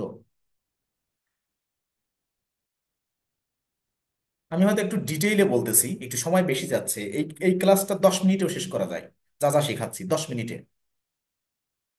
কিন্তু কেন করতেছি আপনারা কোর্স শেষ হলে বুঝবেন, এখন বুঝবেন না। আচ্ছা, তাহলে প্রজেক্ট করলাম, এরপরে কারেন্সি করলাম। মাল্টি কারেন্সি অফ থাকলো, ব্রিটিশ পাউন্ড স্টার্লিং ওটা যেমন ছিল সেরকম থাকলো। ট্যাক্স, ট্যাক্স সেটিং এ কি আছে ওপেন করলাম। ট্যাক্স রিজিয়ন, অর্থাৎ আপনি যে কোন লোকেশন থেকে আপনি ট্যাক্সটা দিবেন, আপনার রিজিয়নটা কোথায়। এখানে দেখেন England, Wales and Northern Ireland. এটা কি, যেহেতু ইউকের একটা প্রতিষ্ঠান, এজন্য মানে ইউকের আমরা মানে কোম্পানি ক্রিয়েট করছি ইউকের ডাটাবেজ অনুযায়ী, সেজন্য এরকম এখানে দুটো দুটো রিজিয়ন আছে। ইউকেতে দুটো রিজন, অর্থাৎ ইউনাইটেড কিংডম, এখানে দুটো ট্যাক্স রিজিয়ন আছে। এখানে একটা হচ্ছে ইংল্যান্ড এবং ওয়েলস এবং নর্থ আয়ারল্যান্ড, যেটা ঠিক আছে, এই দুইটা তিনটা মিলায় এই যে এই পুরোটাকে যেটাকে বলা হয় যে ইংল্যান্ড, ইউনাইটেড কিংডম যেটাকে বলা হচ্ছে, এটা কিন্তু ইউনাইটেড কিংডম কি কি নিয়ে, ওইটা নিয়ে আবার এই স্কটল্যান্ড নিয়েও এখানে ভাগ আছে। একটা আছে ইংল্যান্ড, একটা ওয়েলস আছে, অর নর্দার্ন আয়ারল্যান্ড যেটাকে বলা হয়, ঠিক আছে। আর আরেকটা আছে স্কটল্যান্ড। তাহলে আমরা যেটা কোম্পানি ফার্ম করতেছি যে অ্যাড্রেসে, সেটা কিন্তু এই প্রথমটাই পড়ছে, এই জন্য এটাই থাকবে। আপনার যদি ইউকেতে বা সরি ইউএসএ তে করেন, তাহলে ট্যাক্স রিজিয়ন কোন স্টেট ওয়াইজ হবে, ঠিক আছে। ধরেন টেক্সাস হবে, ক্যালিফোর্নিয়া হবে, নিউ ইয়র্ক হবে, আলাদা আলাদা হবে, এরকম স্টেট ওয়াইজ আলাদা হবে। আর ইউকেতে এই দুটো ট্যাক্স রিজিয়ন, ঠিক আছে। এটা আমরা ধরেন যেটা আছে সেটা সেভ করব। আর ইউএসএ তে যখন করব তখন ভ্যারাইটিস থাকবে। যে দেশের, যে স্টেটের বায়ারের সাথে কাজ করবেন, আগে দেখবেন দেশ কোনটা, এরপরে তার যদি অঙ্গরাজ্য থাকে সেই অঙ্গরাজ্যের কোন রাজ্যের কাজ করতেছে, ঠিক আছে, সেই সম্পর্কে একটু ধারণা নিয়ে নিতে হবে গুগল থেকে। গেল এটা ট্যাক্স সেটিং। এবার আদার প্রেফারেন্স, এখানে আসেন, প্লাস আইকনে ক্লিক করেন। ডেট ফরম্যাটটা কি হবে, আমাদের ডাটাবেসে ছিল কি জানেন, আমরা একটু দেখে নিন, আমার মুখস্থ আছে বিধায় আমি করতেছি। আপনারা ওই ডাটাবেসটা যেটা দেওয়া হয়েছিল প্রথম, যে অ্যাকাউন্ট ক্রিয়েটের যে তথ্য ছিল যেখানে, সেখানে ডাটাবেসে দেখেন ডেট রেঞ্জটা ছিল মান্থ ডেট ইয়ার, এবং মান্থ ডেট ইয়ারে কিন্তু ভাগ আছে, এই একটা মান্থ ডেট ইয়ার আছে ডট দিয়ে দিয়ে, আর এ একটা আছে অবলিক দিয়ে দিয়ে, আবার আরো আছে ফুল স্টপ দিয়েও আছে, এই যে মান্থ ডেট ইয়ার, তিনটা ফরম্যাট আছে। তা আমাদের ছিল এইটা, যে MMDD, আর লাস্ট হচ্ছে ইয়ার, 4 সংখ্যায়। তা আগে মান্থ, তারপরে ডেট ছিল, তারপরে ইয়ার ছিল। আর বাংলাদেশে আমরা ফলো করি বেশিরভাগ ক্ষেত্রে ডেট মান্থ ইয়ার, আর এখানে কিন্তু মান্থ ডেট ইয়ার ওই ডাটাবেজে দেওয়া ছিল, খেয়াল করে না। আমার মনে আছে বিধায় আমি এটা দিয়ে রাখতেছি, আর ডাটাবেজ ওপেন করলাম না। এবার কারেন্সি ফরম্যাট কি হবে, দেখেন এই যে ডলার সাইনটা, ডলার সাইনটা আগে দেখাতে চাচ্ছেন নাকি পরে দেখাতে চাচ্ছেন। এখানে ডলার দেখাচ্ছে, এটা ইউএস এর প্রোডাক্ট, এই জন্য ডলারটা শো করতেছে। আমরা ইউকে তে কাজ করতেছি, আমাদের শো করবে পাউন্ড আইকন, যেমন বাংলাদেশের টাকার একটা সাইন আছে আলাদা মুদ্রার, ঠিক আছে। এখানে ডলার সাইনটা আমরা চিনি যে ডলার চিহ্নটা কেমন, পাউন্ডের চিহ্নটা আমরা চিনি। এখন আমি এখানে কোনটা শো করাতে চাচ্ছি, আমি আগে কারেন্সির, দেখেন টাকা যখন লেখা যায় বা লেখা হয়, বেশিরভাগ ক্ষেত্রে দেখা যাচ্ছে ওই চিহ্নটা আগে শো করে। কোনো দেশে আগে করে, কোনোটা পরে করে, যে না আগে টোটালটা লেখা থাকবে তারপরে এই একটা, ঠিক আছে। আর আর কিছু আছে যে টাকা, যে সংখ্যাটা কি তার আগে কারেন্সিটা শো করবে, তার প্রথমটাই ঠিক আছে, ঠিক আছে। এবং পরে দেখেন 0.00, অনেকগুলো 0.00 নাই, আছে সবগুলো আছে কিন্তু এখানে রেঞ্জ আলাদা। না 0.00 নাই, অনেকগুলো শুধু কমা দেওয়া আছে, বিভিন্ন আছে। তা প্রথমটাই বেটার এবং প্রথমটাই আছে। এবার দেখেন পরের যে বিষয়গুলো খুব গুরুত্বপূর্ণ, এখানে 4টা আছে। প্রথমটা আছে warn me if duplicate check number is used, মানে একই চেক নাম্বার যখনই দুইবার ইউজ করা হবে তখন যেন আমাকে ওয়ার্নিং দেয়, তার মানে আমার যেন ভুল না হয়। তো এটা অন করা আছে, আপনার যদি অফ করা থাকে তা আপনি অন করে দিবেন, যে এক চেক নাম্বার যদি দুইটা জায়গায় আমরা ট্রানজেকশন এন্ট্রি করে ফেলি তাহলে তো এটা আমাদের ভুল হবে, তো আমরা এটা অফ করে থাকবো। এরপরে, এরপরেটা কি, warn me when I enter a bill number that already been used for that supplier, যে আমি যদি একই বিল নাম্বার কোনো সাপ্লায়ারের ক্ষেত্রে একবার ইউজ করছি বা এন্ট্রি করছি, সেটা যদি দ্বিতীয়বার আবার এন্ট্রি করতে চাই বা এটা অ্যাপ্লাই করতে চাই, সেক্ষেত্রে যেন আমাকে ওয়ার্নিং দেয়। মানে একই বিল নাম্বার, প্রথমটাকে দিয়েছি একই চেক নাম্বার, আর দ্বিতীয়টা একই বিল নাম্বার, তাহলে এইগুলো যাতে ওয়ার্নিং দেয় যে না তুমি এই বিলটা আগে রেকর্ড করছো, এই এই নাম্বারের যে বিলটা তুমি আগে রেকর্ড করছো, এটা তখন ওয়ার্নিং দিলে আপনার মনে পড়বে, আপনি ভুলে যেতে পারেন। তাহলে চেক নাম্বার বিল নাম্বার একই জিনিস, যে একটা বিল নাম্বারের ক্ষেত্রে আপনাকে ওয়ার্নিং দিবে, আর চেক নাম্বারের ক্ষেত্রে আর একটা ওয়ার্নিং দিবে। ওয়ার্নিং একই একই একই রকম, ঠিক আছে, শুধু ক্যাটাগরি আলাদা। এরপরে বলছে warn me if duplicate journal number is used, আপনি যদি কোনো একই জার্নাল, মানে জাবেদা যেটাকে বলে, যারা নন কমার্সের আছেন তারা জাস্ট নাম জানেন যে জার্নাল, এরপরে ক্লাস ওয়াইজ দেখবেন। তা একই জার্নাল এন্ট্রি যদি করতে হয় সেক্ষেত্রে কি হবে? একই জার্নাল এন্ট্রি যদি দ্বিতীয়বার করা মানে প্রয়োজন, মানে প্রয়োজন না, দ্বিতীয়বার যদি করতে চান, তাহলে এই জার্নাল নাম্বার যদি দ্বিতীয়বার ইনপুট করা হয় সেক্ষেত্রে কিন্তু এটা ওয়ার্নিং দিবে। তাহলে এটাও অন করে রাখবো, তিনটাই ওয়ার্নিং দিয়ে রাখবো যে একই ট্রানজাকশন যেন ডুপ্লিকেট আমাদের মানে না করা পড়ে যায়। আমাকে যে ওয়ার্নিং দিলে আমি সতর্ক থাকলাম। এরপর দেখেন কুইক বুকস থেকে দেখছেন কিনা আপনারা কয়েকদিনের প্র্যাকটিসে, প্রতি 1 ঘন্টায় ধরেন আপনি ওপেন করে গেছেন, এই যে অবস্থা আছে, ধরেন আমি এই অবস্থা ওপেন করে চলে গেছি, এখন থেকে যে লাস্ট আমি এই যে ধরেন মাউস থেকে একটা ক্লিক করলাম, এই এই এটা ক্লিক করছি, এখন কত বাজে? 9টা 49 বাজে, ধরেন এই সময় এটা ক্লিক করলাম। ক্লিক করে আমি 1 ঘন্টা চলে গেলাম, যে 10টা 49-এ যদি আমি আসি এসে দেখবো কুইক বুকস সাইন আউট। কিন্তু 10টা 48-এও যদি আমি আসি তাও দেখবো এখানে সাইন আউট হয়নি। কারণ কুইক বুকস এই যে sign me out if inactive for 1 hour, এখানে কয়টা দেওয়া যাবে? সর্বোচ্চ 3 ঘন্টা দেওয়া যাবে। আপনি এটা মনে রাখবেন, কোনো কাজ করতে করতে হুট করে উঠে যাবেন না।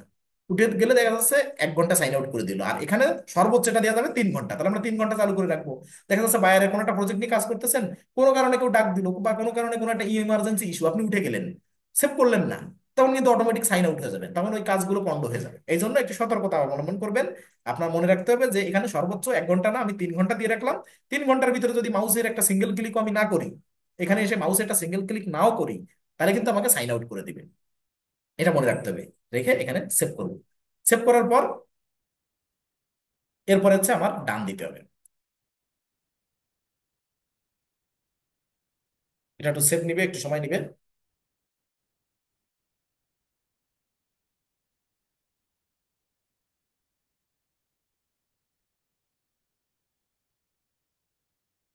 হুম, সেভ নিয়েছে, একটু সময় নিবে কিন্তু এখানে, ঠিক আছে। তাহলে আমাদের সব সেটিং ক্লিয়ার। এবার আমরা ডান দিব।